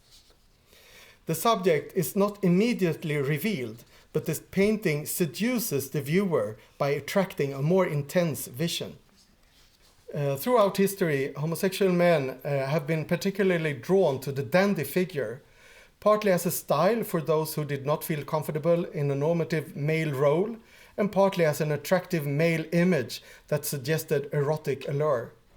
It is well known that Nils Dardel, Swedish painter, had a love life that included both women and men. Crossing boundaries was part of the dandy role. The watercolor The Bar is like a snapshot of a Parisian meeting place for men. The different colors and patterns of socks, ties, suits, and hats testify to the artist's interest in fashion and ability to observe men. The eye rolls, the facial expressions, hand gestures, and body poses show the artist's ability to observe the subtle system of establishing contact between these men. The spaces of dandy culture was one of Dardel's main sources of inspiration. The Dying Dandy is Dardel's most famous work. The dandy's theatrical gestures and his facial expression, together with the surrounding figures, caring and emotional expressions, make the whole scene an ambiguous motif on the modern dandy's drastic art of self-representation.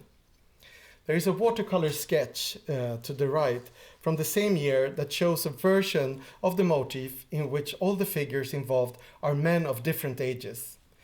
Here, the dandy and his art of living is worshipped as an object of male beauty. Danish artist Gerda Wegner had an eye for female beauty. She met landscape painter Einar Wegner while they were studying at the Royal Danish Academy of Fine Arts in Copenhagen. Shortly after their marriage, Einar began to appear in Gerda's art as a female model. The masquerade was initially a prerequisite for Einar's ability to live out his desired gender identity. During the 1920s, the role of the model, Lily, became increasingly integrated into their daily life. Gerda and Lily enjoyed living and performing together as two women. Excursions, masquerades, travels, bars, etc. provide a seductive picture of the interwar period's performative liberation from conventions of gender and identity. When Einar Wegner underwent surgical operations and legal processes to become a woman in 1930, the transition received considerable attention in European press. This image is from a book, a partly autobiographical book, entitled From Man to Woman, Lily Elbe's Confessions. The text is in fact a complex hybrid with many co-authors. Lily was made a patient in medical discourse, subjected to the law in juridical texts, and sensationalized in the media. In Gerda Wegner's paintings, she gains access to a space of possibilities where gender can be experimented with and the presentation of self is given free space. In this painting, Reclining Nude, Lily poses with her back to the viewer, thereby still retaining control over her gender identity. Gerda's art served as a sanctuary where Lily could be allowed to become or be herself, as a collaboration where Gerda's artistic talent meets the model's talent for posing and the desire to become a subject in her own right. So in conclusion, a queer perspective on Nordic art reveals a lot of new names, new stories, and new interpretations of familiar works. This approach expands the canon by highlighting artists who lived and created outside of heterosexual norms. Rather than being marginal, these queer lives and artistic visions are central to the emergence of modernity in the Nordic region. Through their work, these artists challenge conventions and offered alternative ways of seeing identity, intimacy, and desire. Thank you.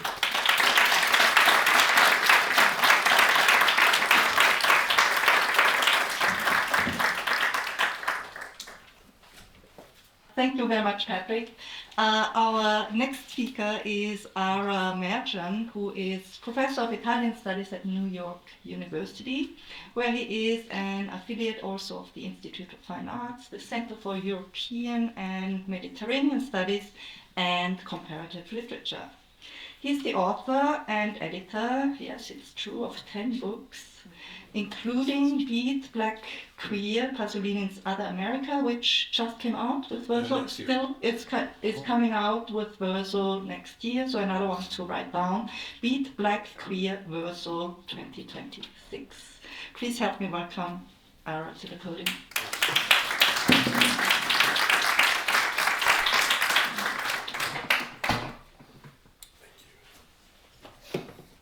Thank you all for being here, and thank you also to, first of all, to Melissa for all of her incredibly generous help. Also to Jonathan and Johnny. What Jonathan said about it being a group effort, it wasn't just rhetorical. The way that they involved this wider group and community, from early chats over Zoom to conversations and feedback, it's been just an incredible process, and I'm so proud to have taken part in it, and what an amazing intervention. So thanks to Jonathan and Johnny for their generosity and friendship. It's really and the quality of the papers so far. I've been at very few conferences where every single paper just feels like this incredible gem, and there's so much dialogue between them. So I'm thrilled to have been included. A rosy-cheeked man grins at you while lifting his hands to place a red coral necklace on a figure behind him. That individual appears clad in a dress, petticoat, and bonnet, confounding expectations sparked by a ruggedly handsome, masculine face, missing tooth, maybe not handsome, sorry, I added that, missing tooth, and prominent goiter. These traits converge to identify the sitter as a femminillo, a third sex endemic for centuries to the poorer communities of Naples. Highly valued community members, femminilli were involved in local ceremonies, sought after to watch children, and considered auspicious beings, unbeholden to an otherwise rigid division of gender roles. The art historian David Getzi notes that while we should refrain from projecting contemporary descriptions such as non-binary and transgender on Bonito's painting, the image nevertheless reveals, quote, a remarkable piece of singular evidence that there were culturally sanctioned kinds of gender nonconformity, end quote. The ensuing century would culminate in tensions between the forces of medical, legal, discursive conformity regarding sex, on the one hand, and insubordination to those same strictures, particularly in Northern European society. Italy's geographic and political distance in the late 19th century enhanced its allure as a place of refuge from prevailing moralities and mentalities.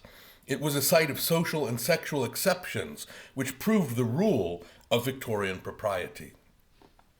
It is an impossible task to compress a half-century of art and social history in Italy and in Spain, from the fin de siècle and the Belle Époque to the fascist regime straddling two world wars, into anything but the broadest of strokes. The same indeed goes for the case of Spain. Though both southern Mediterranean countries with eminently Catholic cultures, a different set of historical circumstances inform Spain's particular articulations of homosexuality and the expressions which emerged at the margins of those policing and pathologizing drives. What follows then are but a few notable examples from what remained relatively insular aesthetic phenomena. In Italy, that insularity proved not simply metaphorical, but literal, concentrated particularly on the southern islands of Sicily and Capri. Deemed the paradise of vice, the latter began in the 1880s to attract a range of individuals whose sexual proclivities had fallen afoul of northern Victorian Moors.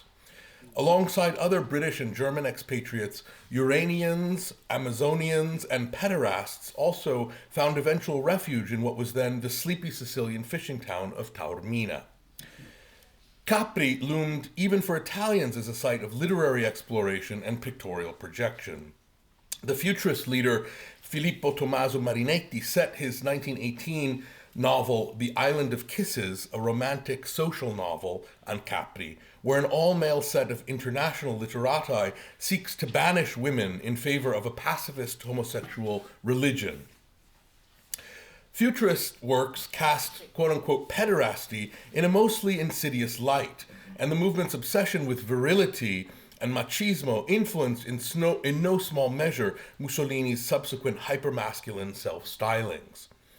By contrast, the defense of quote-unquote pederasty in another futurist book, Italo Tavolato's book Against Sexual Morality, tacitly justified the author's own partially closeted homosexuality.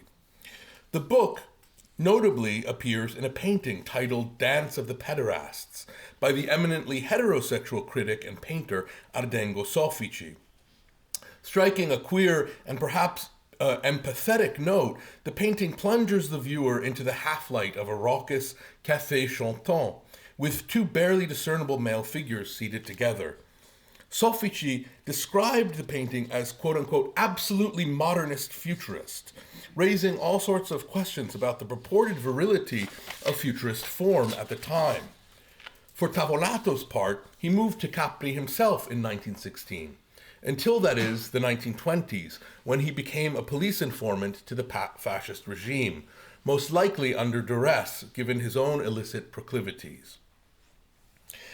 While a handful of Italian artists created homoerotic imagery in the 20th century's first decades, this talk treats chiefly works by foreign residents on Italy's shores, beginning in the late 19th century. Despite their wealth and privilege, these individuals were marginalized as a result of sexual or gender nonconformity. In the supposedly pagan light of Italy's south, many found respite from Victorian prudery, Catholic propriety, and the dismissals, trials, and public humiliations, along with other indignities which marked their existence elsewhere. Upon its unification in 1861, the Kingdom of Italy reversed the relatively lenient Napoleonic Code and criminalized sodomy, though not sex between women, in most Italian states. The law was not, however, adopted in the country's southern half, creating a disparity in sexual culture and its legal administration. This exception notably aimed to take into account the, quote, customs of southern Italy, where a phase of homosexual behavior was implicitly taken for granted. As Giovanni dell'Orto writes, the discrepancy amounted to, quote, a silent admission of the diversity between the two cultures of homosexuality, the Mediterranean and the northern. It must be noted, however, that the discrepancy hinged upon a divergence internal to Italy itself, wherein its southern cultures, bearing the influence of centuries of Greek and Arab rule, were understood to accommodate certain sexual relations between men, and often between men and much younger men or boys. With the passing of the Zanardelli Code of 1889, not only did Italy recognize the right to strike and abolish capital punishment, but male same-sex acts became fully decriminalized nationwide. In addition to male sex work, homosexual subcultures prevailed in certain quarters of Rome, Florence, Venice, and other cities. Here in Naples, declared the German poet and dramatist August von Platen Hallermünde, quote, love between men is so frequent that one needs to expect no curb on the boldest demands. Italy thus appealed to Northern Europeans for practical and legal reasons. British and German statutes of the mid and late 19th century, by contrast, stipulated harsh punishments for homosexual activity. But aside from the relative access to and permissibility of same-sex relations, it was Italy's ancient cultural associations with homosexual love which enticed men and women alike to its shores. That fabled history comprised not only classical civilizations, but a Renaissance during which the term Italian vice formed, at least for many Northern Europeans, shorthand for all sexual acts between men. Attendant upon the northern notion of Italy as a cradle of European civilization was its stereotype as a site of brigandage, indolence, and violence, the obverse of its mild, semi-tropical climate, vast artistic patrimony, and natural beauty. The historian Chiara Beccalossi notes that, quote, from the 18th century, the British increasingly came to believe that Italians were particularly inclined to sodomy. In Britain, same-sex practices were regarded as a foreign vice that had originated in Italy. Interestingly, though, Italians themselves sometimes reversed this categorization, perceiving British culture to be a realm of prevalent pederasty and deeming it instead il vizio inglese, the English vice. Perhaps in response to the Italian exile of so many individuals from the north seeking same-sex relations on its shores. Whatever the attempt to locate the cultural or climatological trigger of this increasingly visible vice, its salience in specific southern Italian locales involving Northern European travelers was undeniable. The two most prominent locales associated with same-sex love emerged as Taormina on Sicily's northeastern coast and the island of Capri off the Bay of Naples. Home to ancient ruins, they increasingly hosted modern communities of expatriate northerners. I hardly need tell this audience the extent to which homosexual artists appealed to Mediterranean antiquity as both transhistorical justification and identificatory code. Sascha Schneider's Growing Strength, which we've seen already several times, exemplifies this tendency, a recourse to quote-unquote Greek love or Hellenism as a more refined cultural genealogy than the Italian vice. It was nevertheless the specifically modern practices of same-sex communities, gaining prevalence and visibility just as Northern European society developed new vocabularies to name and police them, which distinguishes this chapter of Southern Italian history. No one embodied that historical turn more thoroughly than, quote-unquote, the world's first modern homosexual. Wilde had already visited Italy several times in the 1870s, yet his swift return to Naples and Capri upon being released from prison underscores its prominence in the Wildean imagination. To be sure, scandal followed Wilde even as he set abroad again in 1897. The following year, the German steel baron Friedrich Fritz Krupp began visiting the island and eventually erected a large villa there. Rumors of his sexual exploits reached Germany, and though he sued a local paper for libel, Krupp was dead from illness, or more likely suicide, by 1902. The intermittent humiliations which followed Wilde, Krupp, and others, even to Capri, served as cautionary tales. Even still, Italy's south proved a relative haven for at least 2 decades. German poets and photographers, French novelists, American painters, and British authors spent time in Taormina, Posillipo, a posh quarter in Naples, and Capri. The historian Robert Aldrich goes so far as to speak of an intergenerational homosexual colony endemic to Capri since the late 19th century, the locus of what he deems one of Europe's, quote-unquote, great cultural memories of homosexuality. Taormina persisted on Sicily's northeastern coast as a fishing and shepherding village until the late 19th century. Its transformation into a tourist destination in the century's final decades emerged not only out of its classical archaeological heritage, but the imbrication of that history with forms, specifically images of sexual leisure. Most prominent in that regard is the vast photographic corpus of Wilhelm von Glöden, originally drawn to Taormina for health reasons in his 20s, and resident there until his death. During this time, von Glöden created a cottage industry photographing young Sicilian males, mostly nude or partly nude, in settings evocative of Mediterranean antiquity. Italy's south offered to northerners a more proximate exoticism, an east accessible from within the continent's confines. It is in large part the financial means of an individual like von Glöden that ensured his aesthetic posterity. If this reflects the class and cultural disparities attendant upon wealthy northern expatriates in a far less developed economy, it also underscores the disparities of what Edward Said has described as, quote, the permission to narrate, a permission generally denied to local subjects, fixed as the objects of contemplation, regardless of their own sexual or creative agency. Though the models and their families benefited financially from von Glöden's patronage, they appear stripped of historical specificity or identity, rendered screens for the projection of foreign fantasies.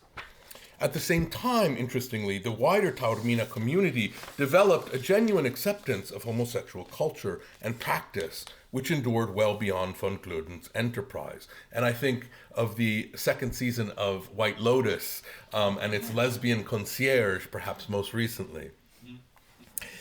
Eclipsing even Taormina's prominence in that regard was the so-called Island of Pleasure, just 2 hours by boat off the Gulf of Naples at the time, until the advent in the 20th century of faster vessels. Capri's association with hedonism and non-normative sexuality dates back to the Roman Republic. Though numerous imperial villas would come to dot the island, one in particular continues to form the stuff of legend. The Emperor Tiberius's ruined Villa Jovis lent to Capri's fin de siècle queer community a notable precedence. It formed the site of infamous bacchanalia at the emperor's eccentric and often cruel behest.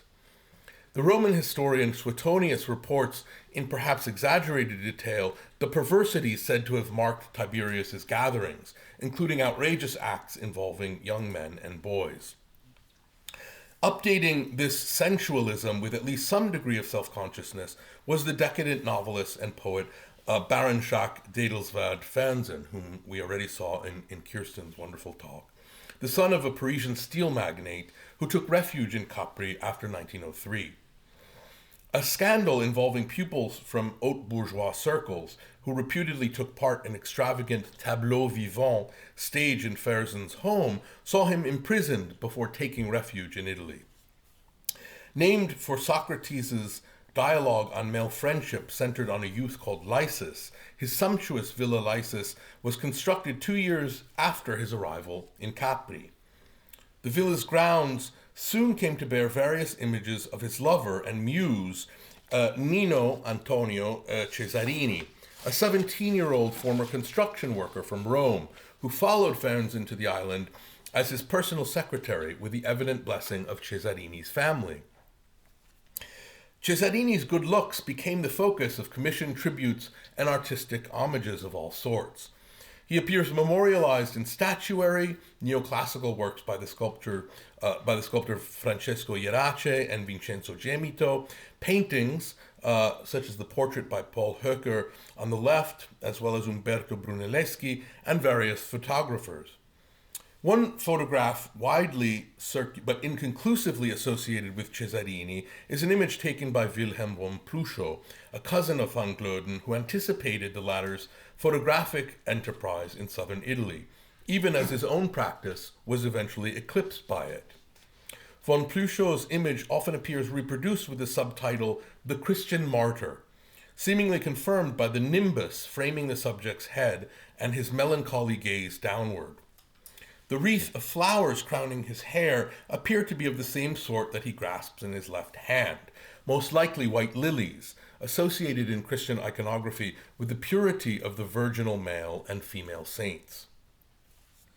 The dark oriental rug set behind the subject here contrasts markedly the lily-white fabric of his loincloth, its bunched folds revealing a good portion of his thighs.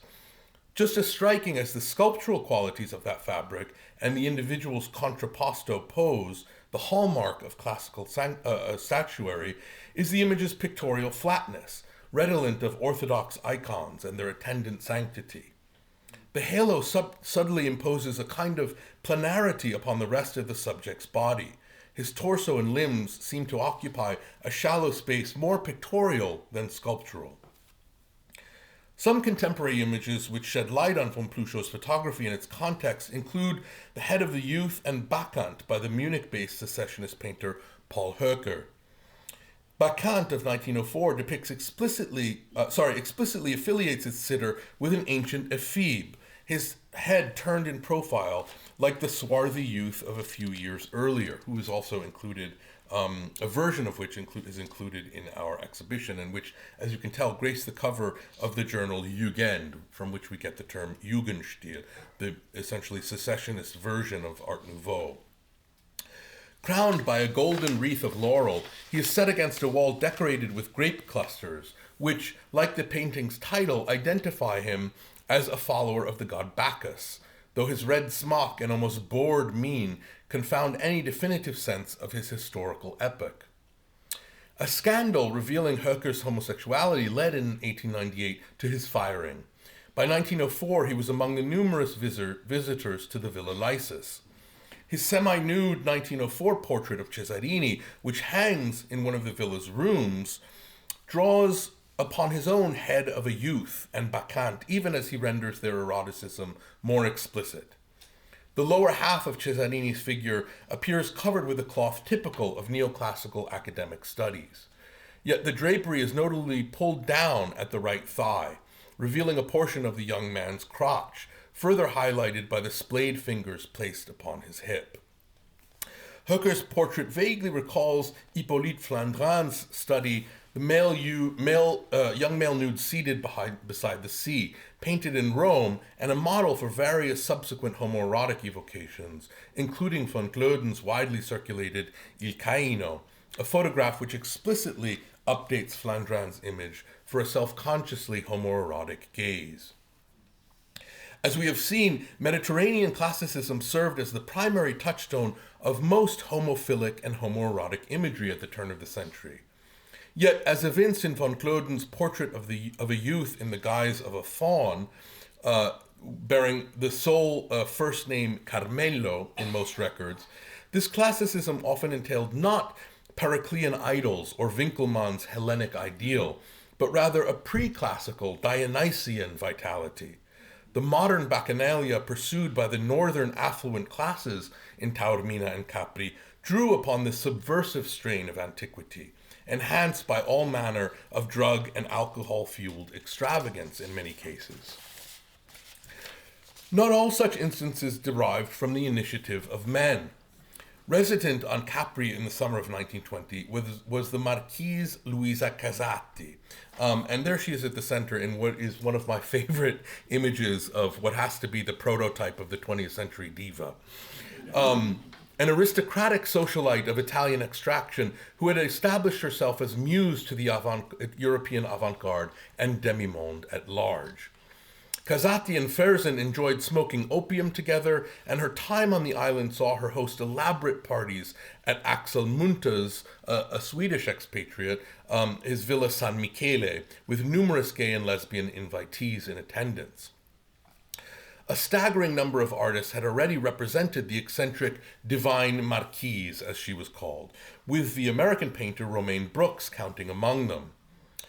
Having frequented Capri since 1899, when she first inhabited a dingy studio, Brooks aimed to render Casati as, quote-unquote, a sort of fantastic bird on the rocks, or a fallen angel with nothing human about her, end quote. Draped in a black cape which unfurls plumb with a craggy wall behind her, the naked marquise stretches her left arm to the edge of the canvas, her spindly form anchored by a glowering scowl beneath a nest of Medusan locks. Her gaze fixes the viewer, but perhaps evokes the tension between sitter and painter.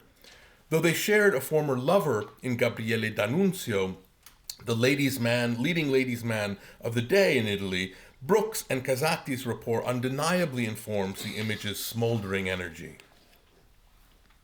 Contrasting sharply with Brooks's palette are the pastel hues employed by the artist Lili Elba, about whom we've already heard, and who evoked Capri's exotic topography as vehicles of sensual and sexual freedom. Boine Einar Wegener, the Danish Elba, was one of the first transgender individuals to undergo gender-affirming surgery. She and her partner, Gerda Wegener, visited Capri early in the 1920s. Wegener homed in on female subjects, both mythical and decidedly contemporary in their dress and fashion, often taking Lili as her muse and model. Paintings by Elba herself date to the end of the 1920s, just before her transition in 1930 under the auspices of Magnus Hirschfeld.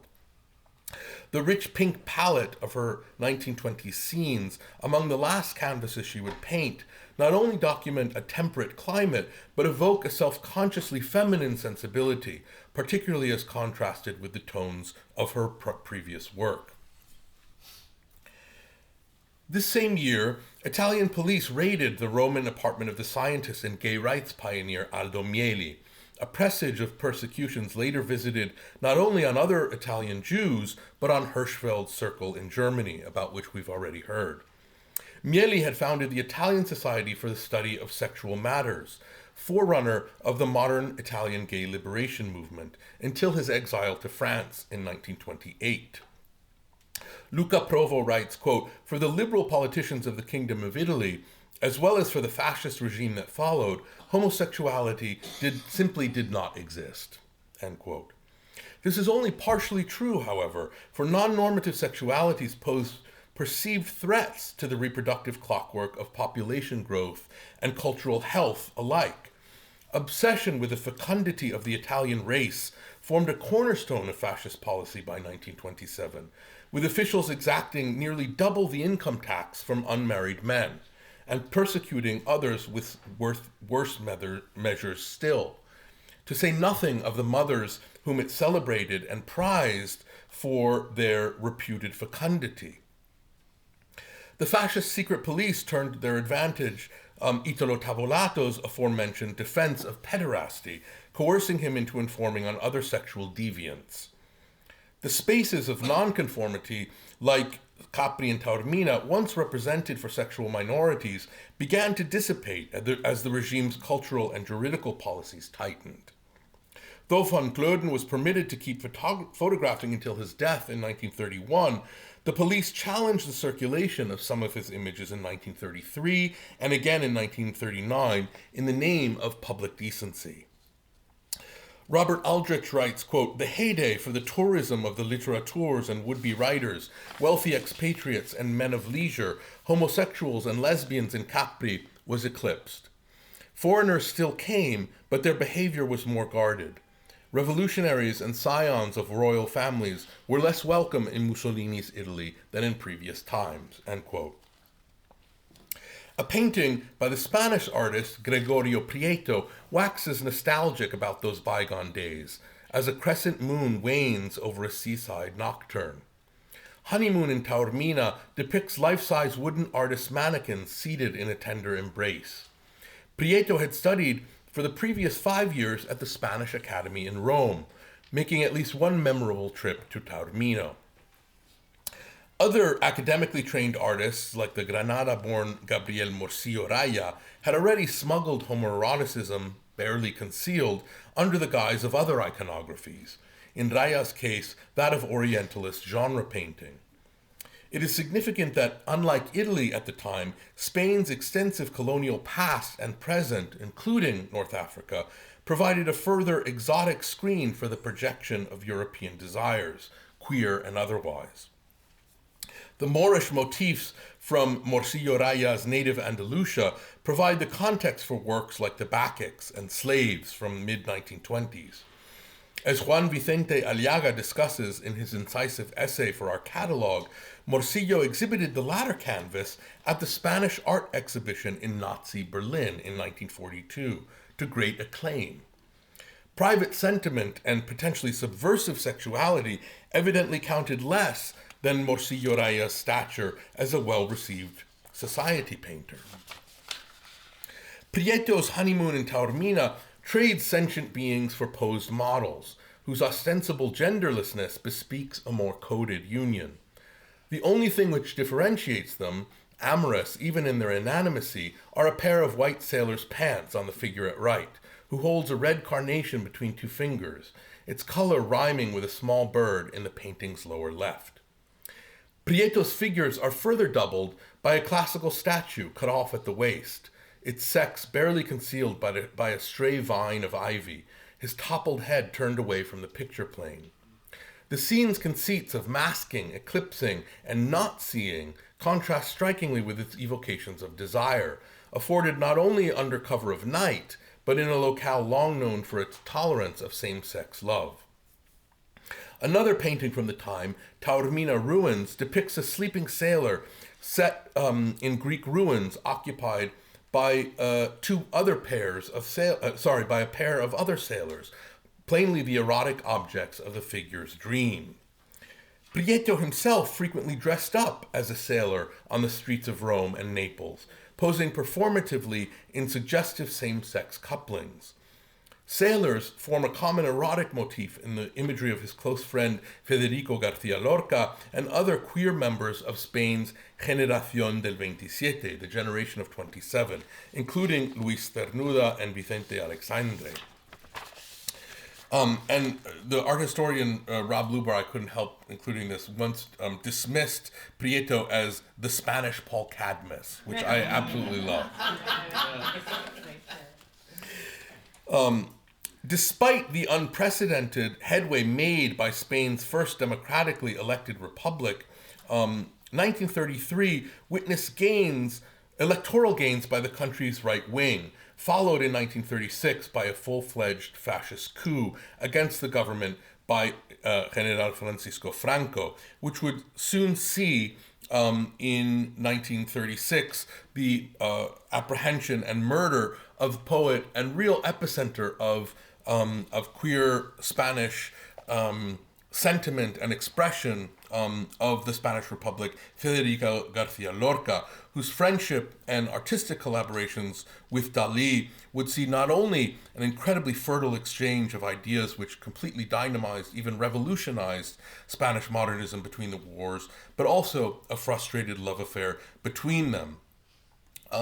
And two other images which appear in the exhibition, not only the sort of explicit codings of young man and sailor, wherein the boy sitting on the sailor's left thigh clasps a flower in his teeth, a symbol that we find in representations of queer love throughout the 20th century, but also the more coded evocation of same-sex desire in Homosexual, which was included, a drawing included in Lorca's book, A Poet in New York, following his trip there in the 1920s.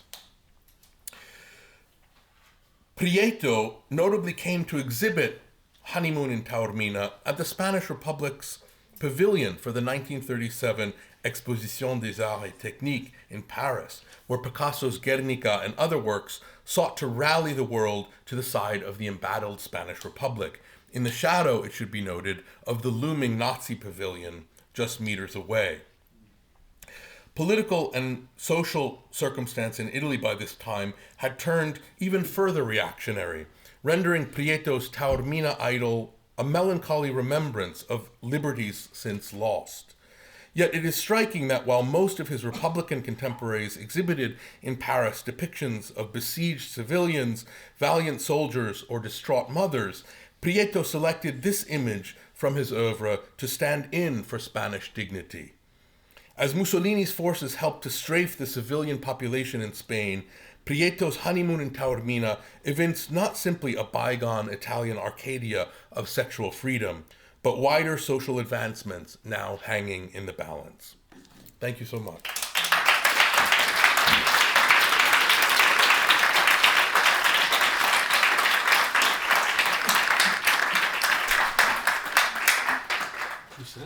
Yes. Thank you so much for those fabulous presentations. We have roughly half an hour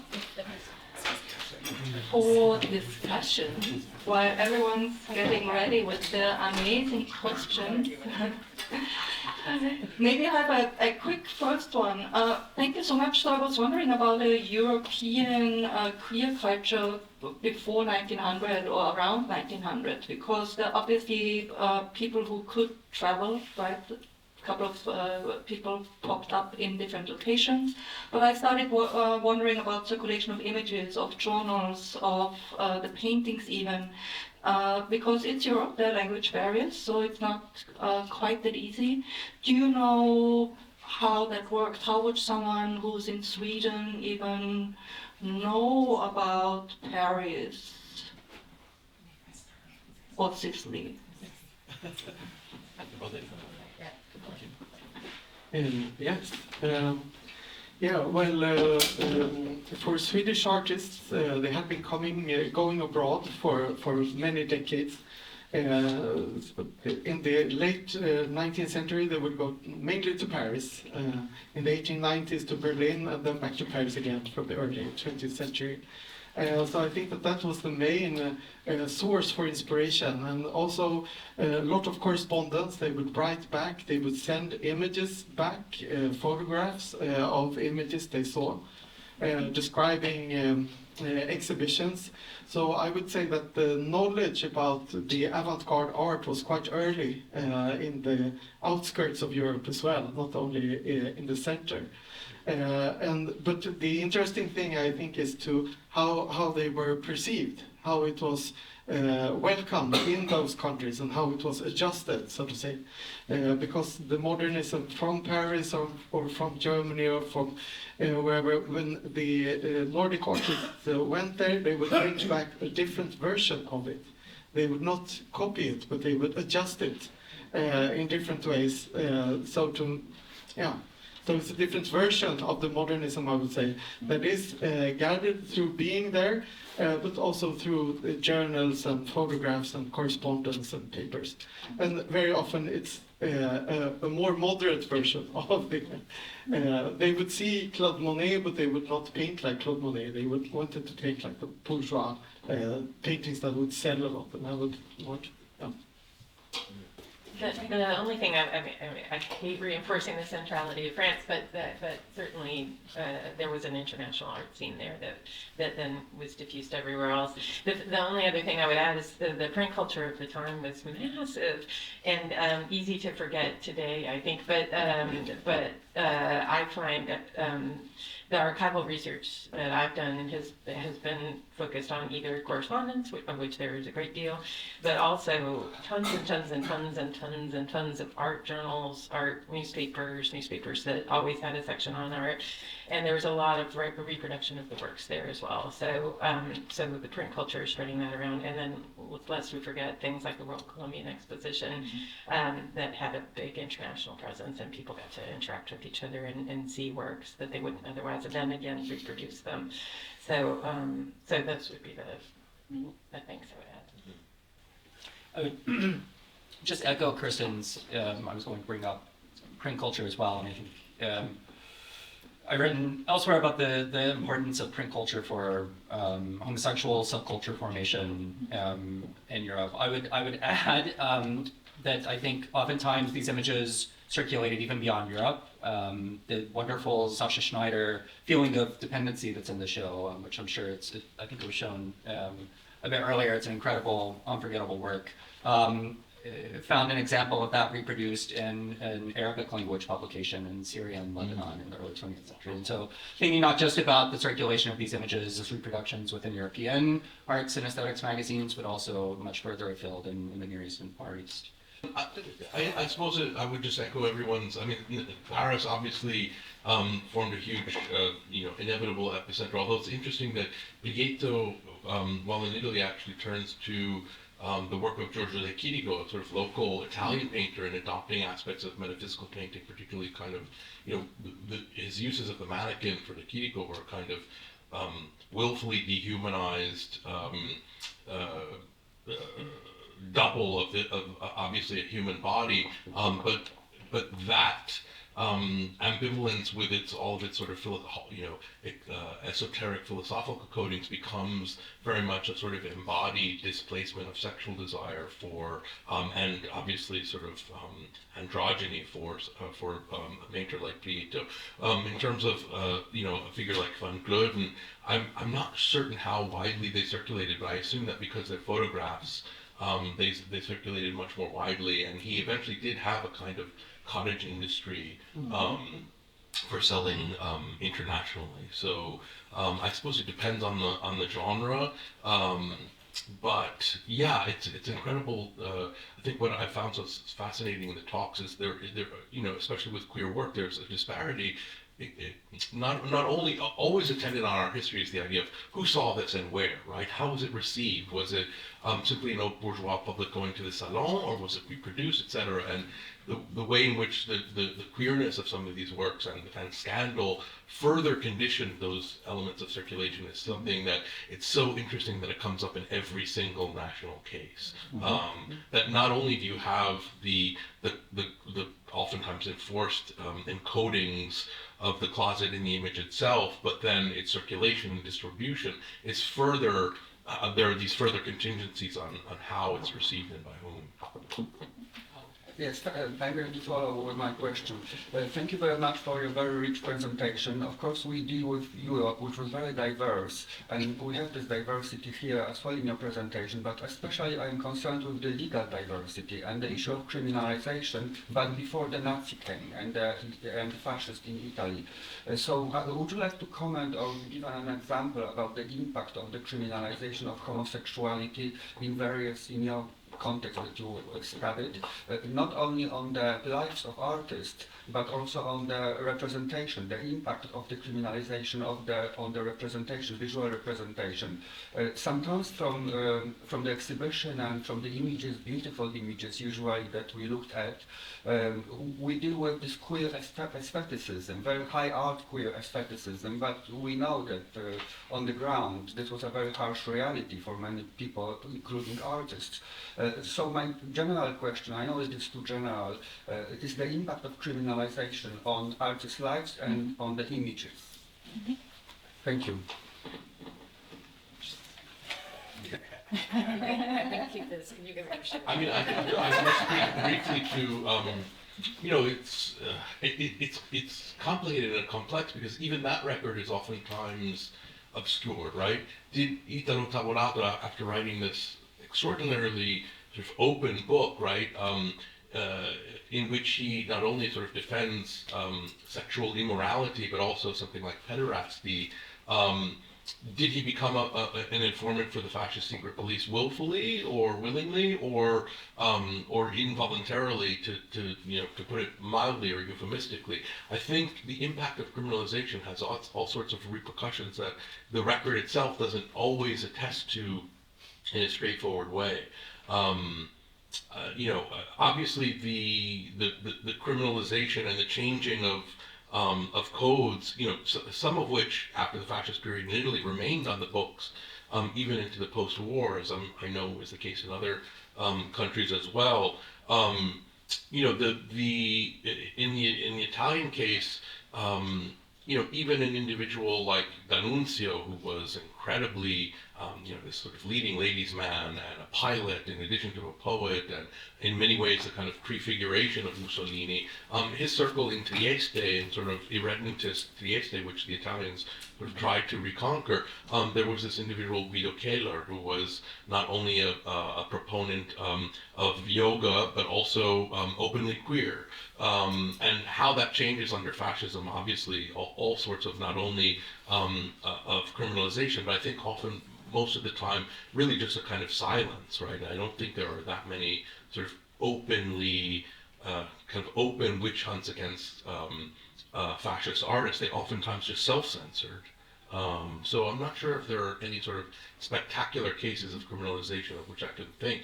It's more of the sort of tragic self-imposition of kind of internal exile. But Yeah, France. I think Jonathan laid out some of the stakes for France yesterday, and I would maybe only add.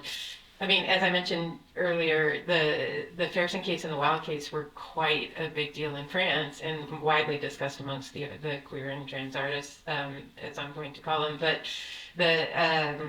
as a kind of, for the most part, a kind of warning, there were only a few the artists and subjects that we were thinking about in this particular setting as who viewed those as like things to be celebrated or to have a sign that some change was coming. Instead, there was a big sort of leaning away from those figures. So famously, sorry, I think now I'm rambling, when Wilde came to Depp, people like Blanche turned their backs on him, or at least were not welcoming, in a sense of being afraid to be tainted by the same brush of criminalization.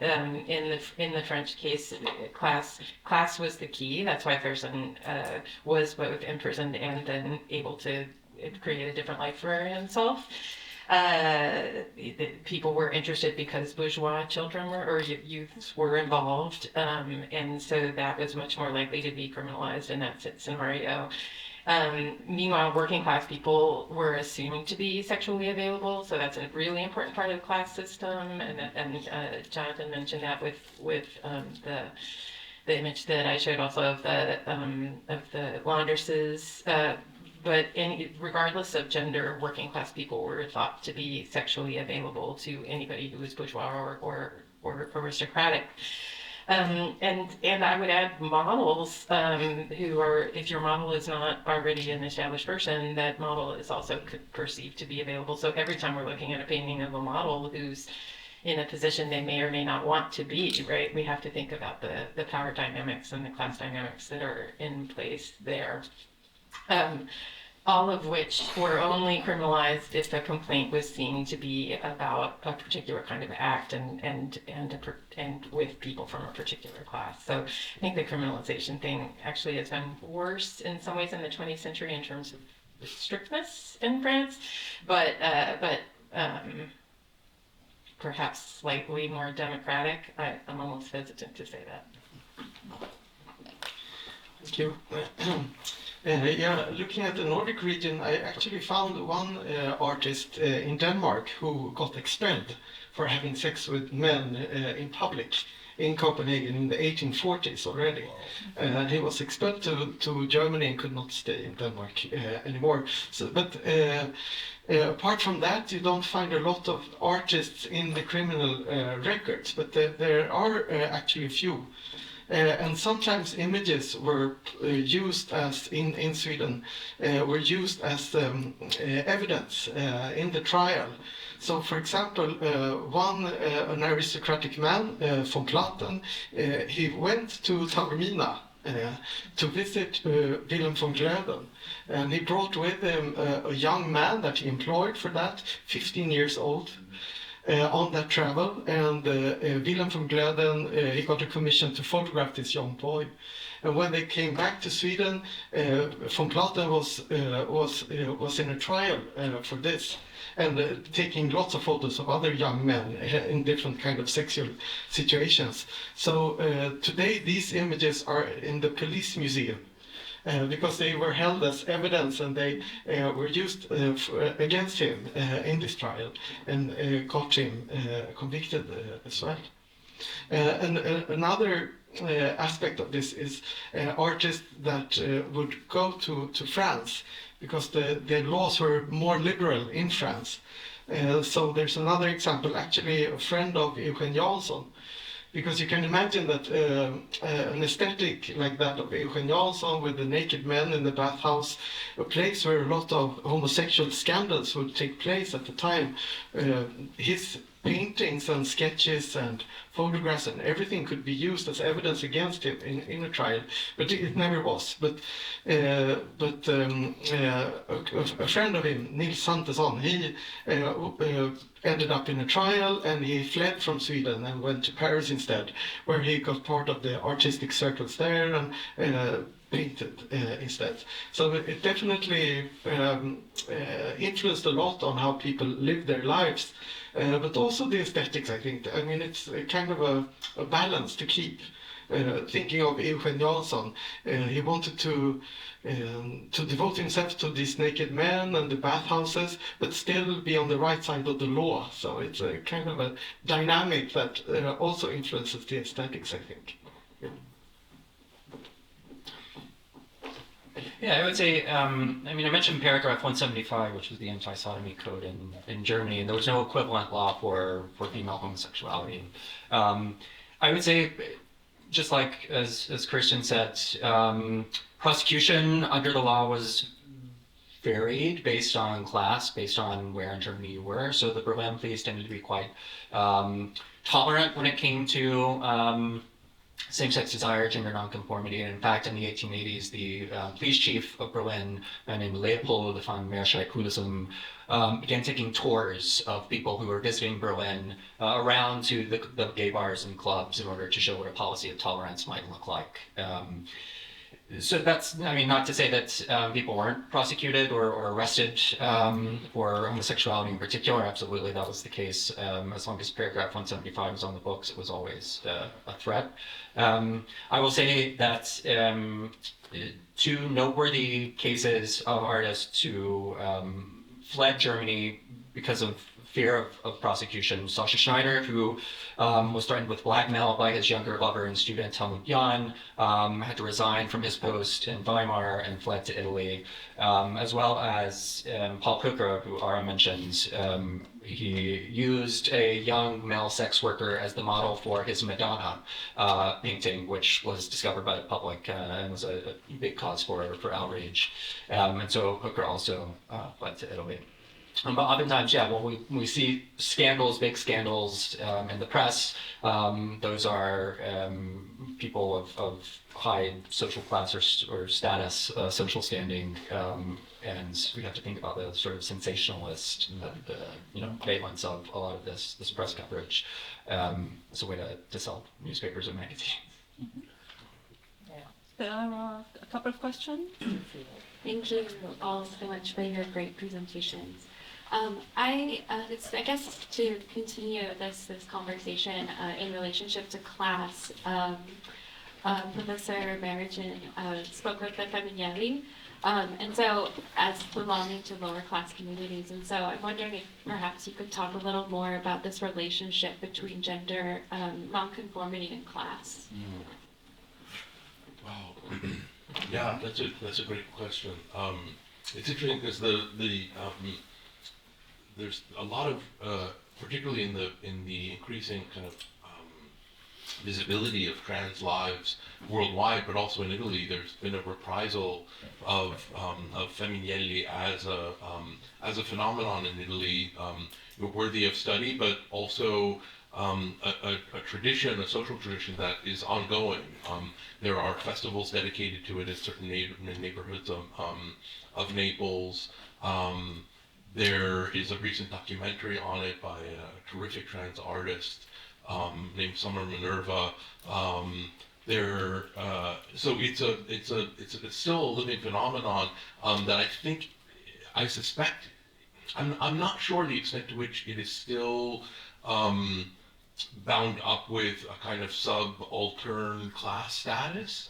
I'm ignorant of the extent to which there are self-identified Femininelli who might no longer necessarily have a kind of subordinate a class status on which that identity is contingent. I'm really not certain.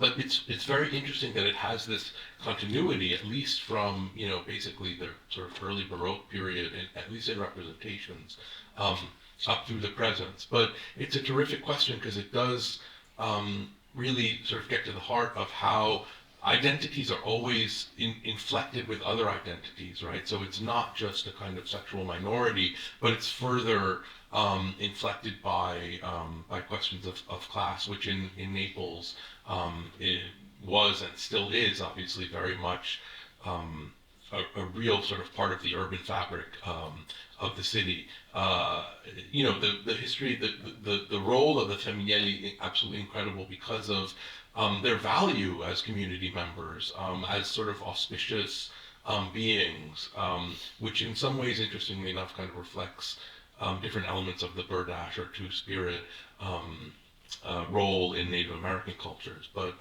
yeah, it's a terrific question. I wish I had a better answer as to the extent to which that class position is still, a contingency on which the Femminello is dependent. Yeah, Eduardo, and then you. Question? You in the middle, yes, and then Eduardo. My name is Rex Cassidy, and I'm a professor at NLU and SAE Institute here in Chicago. I have a couple of questions. One regarding Hilma Klint. Her work was shuttered for 20 years. I was wondering if you could speak to whether you felt her queerness played a role in why her work was shuttered. So that's one question. Two, in reference to Marinetti and his role in futurism and the way that they react to hypermasculinity, could you speak to his relationship with homosexuality and fighting morality, feminism, and opportunist utilitarian cowardice? And then three, you guys have referenced the German vice, the Italian vice, the English vice. Could you talk about how that was potentially weaponized against each other, or was it all in good fun? I know that was three, but I really thought about him together. So, Hilma Klint, Marinetti, vices. Yeah, I'd be happy to hear that answer too. I thought about it as well. But starting with Hilma Klint, yeah, it's a very interesting case that when she died, she wrote in her testament that her art should not be available to the world for a number of decades. And it was held by the anthroposophic community outside of Stockholm that held the art, and it was only in the 1980s that it began to be shown in exhibitions in the US, in Los Angeles, and in other places as well. And it's the last 10 years maybe that it's become this huge global success. And her abstract paintings, of course, are in the focus of that, and really started to ask some questions about the origins of abstract art and all of that. And what we in Sweden have learned more and more the last few years is the context around her. That she was definitely not alone. She was living in these groups of women, lots of women who loved other women, and they would, their sort of connection to each other would also be described in terms of esoteric terms.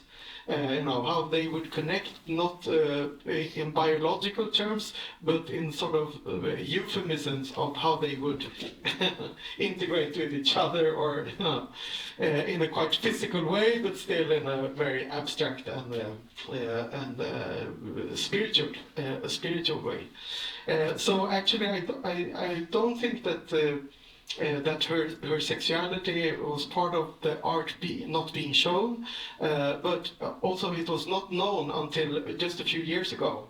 That she actually had lived in these collectives, and that she had several different partners during her life, and how they conceptualized each other as the hook and the crook. I don't know how to say it really, but how they would interconnect with each other more intimately as well. So it's all part of her creativity and of this creation. So I think it's a good thing that we can talk about it more now, and also bring in the more figurative work. She also did more figurative work, not only the abstract things. So yeah, thank you. Marinik, the incredibly complex figure, he was, interestingly, publicly the incarnation of kind of virile masculine energy, which became sort of one of the models, obviously, for Mussolini himself, just as futurism was a kind of proto-fascist, in many ways, phenomenon. But privately and personally, he was supportive of various individuals within futurism who were more or less openly homosexual. Just sort of plugging I published this one of the very short introductions of those little Oxford books on futurism, and there's a chapter on futurism and gender where I talk a lot about this, because there's been tons on futurism and women, because again, incredibly paradoxically, for a movement founded, staked upon in many instances, misogynist, virile masculinity, it also provided an extraordinary and unprecedented platform for women artists, including Marinetti's own partner, Benedetta Marinetti, who was one of the best futurist painters between the world wars. So a deeply paradoxical movement also in terms of its relationship to homosexuality. On the level of form itself, interestingly, this is something I've written about elsewhere, there are all of these traded barbs in Italian modernism between the world wars, between, for example, the futurists on the one hand and Giorgio de Chirico and metaphysical painting on the other, as to what, when form itself can be perceived as sexualized. So, for example, the futurists who claim to be all about virility and force, right? Because their forms are interpenetrating, are often stormy and dispersed, other Italian modernists actually accuse them of being quote-unquote pederastic, because on the level of form itself, the forms essentially seemed less than a kind of clear-cut, straightforward, dry, linear. So I think that's one thing, interestingly, that we always have to kind of pay attention to parallel discourses of how identity is never just a question of iconography, but also form itself, which is, I find incredibly compelling. And those are discourses that go back to antiquity and the Renaissance, where authors are always squaring off over how language itself could be perceived as virile or feminine. There's a huge amount of scholarship on how style, both linguistic or visual or verbal, can be perceived as sexualized, which I find fascinating. So that's a great question. Yep. Who takes the third one? Price.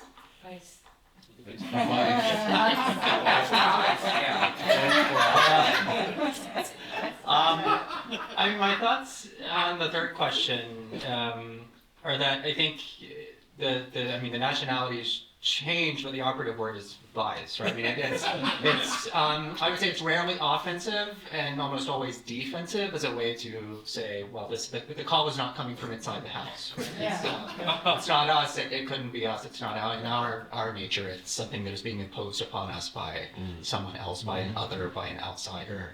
And I mean, that same trope of, it's not just pointing the finger at England or pointing the finger at France or Germany or Italy, what have you.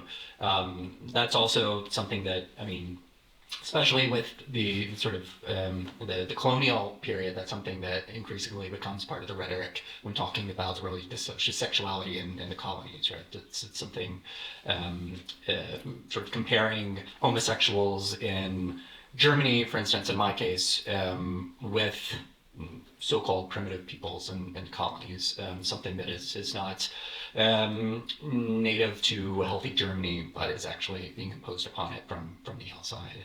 If anyone wants to add anything to that. Any last comments on rights? I think we have to wrap up. Yeah. Eduardo is the last question. Brief answers, please, and then we go into the break. Yes. Okay, yeah. We gotta make it quick. I'm here.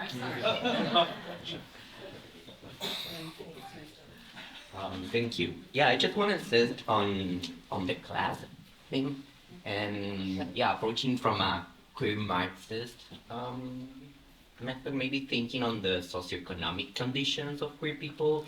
For example, in the relationship with the possibility of traveling or tourism, the possibility of private property, for example, the artist studios in France, the villas in Italy, and also thinking the possibility of wearing clothes, like who has the possibility of going to travel to have a private studio in France to wearing all these nice clothes in Northern Europe. So thinking on if queerness and the visibility of queerness comes with a wealthy socioeconomic position, and in the other case of Italy models, maybe in a gay for pay condition. Everyone's smiling. Yes.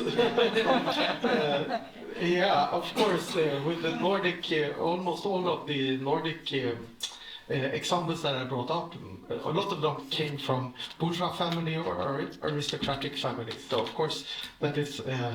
But within this kind of visual logic or the dynamism, there's also this desire for difference. I think that if you, in male homoerotic imagery, for example, there needs to be an age difference or social class difference or a difference of ethnicity or whatever. So this kind of desire for difference is also part of the visual culture around these the social differences and the economical differences, I think. But of course, there are these, the economical part of it is very important. Yeah. Just quickly, because you already know where I stand on all that, but it did make me want to lift up the actors, dancers, people in the theater. There were lots of artist models.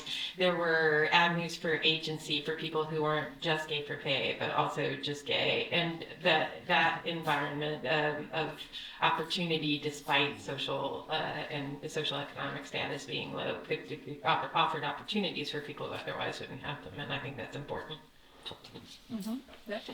Yeah, the last thing I'd say is that, the Edward Said quote about, thinking about colonialism and power and who has the right to represent is also oftentimes inseparable from who has the means to represent it. So I think your question is absolutely an excellent one, that it's further inflected by who actually had the apparatuses, the means of representation to document, but also to present and to host phenomena that otherwise might have remained hidden. Thanks, everyone. Big applause to the speakers, to everyone.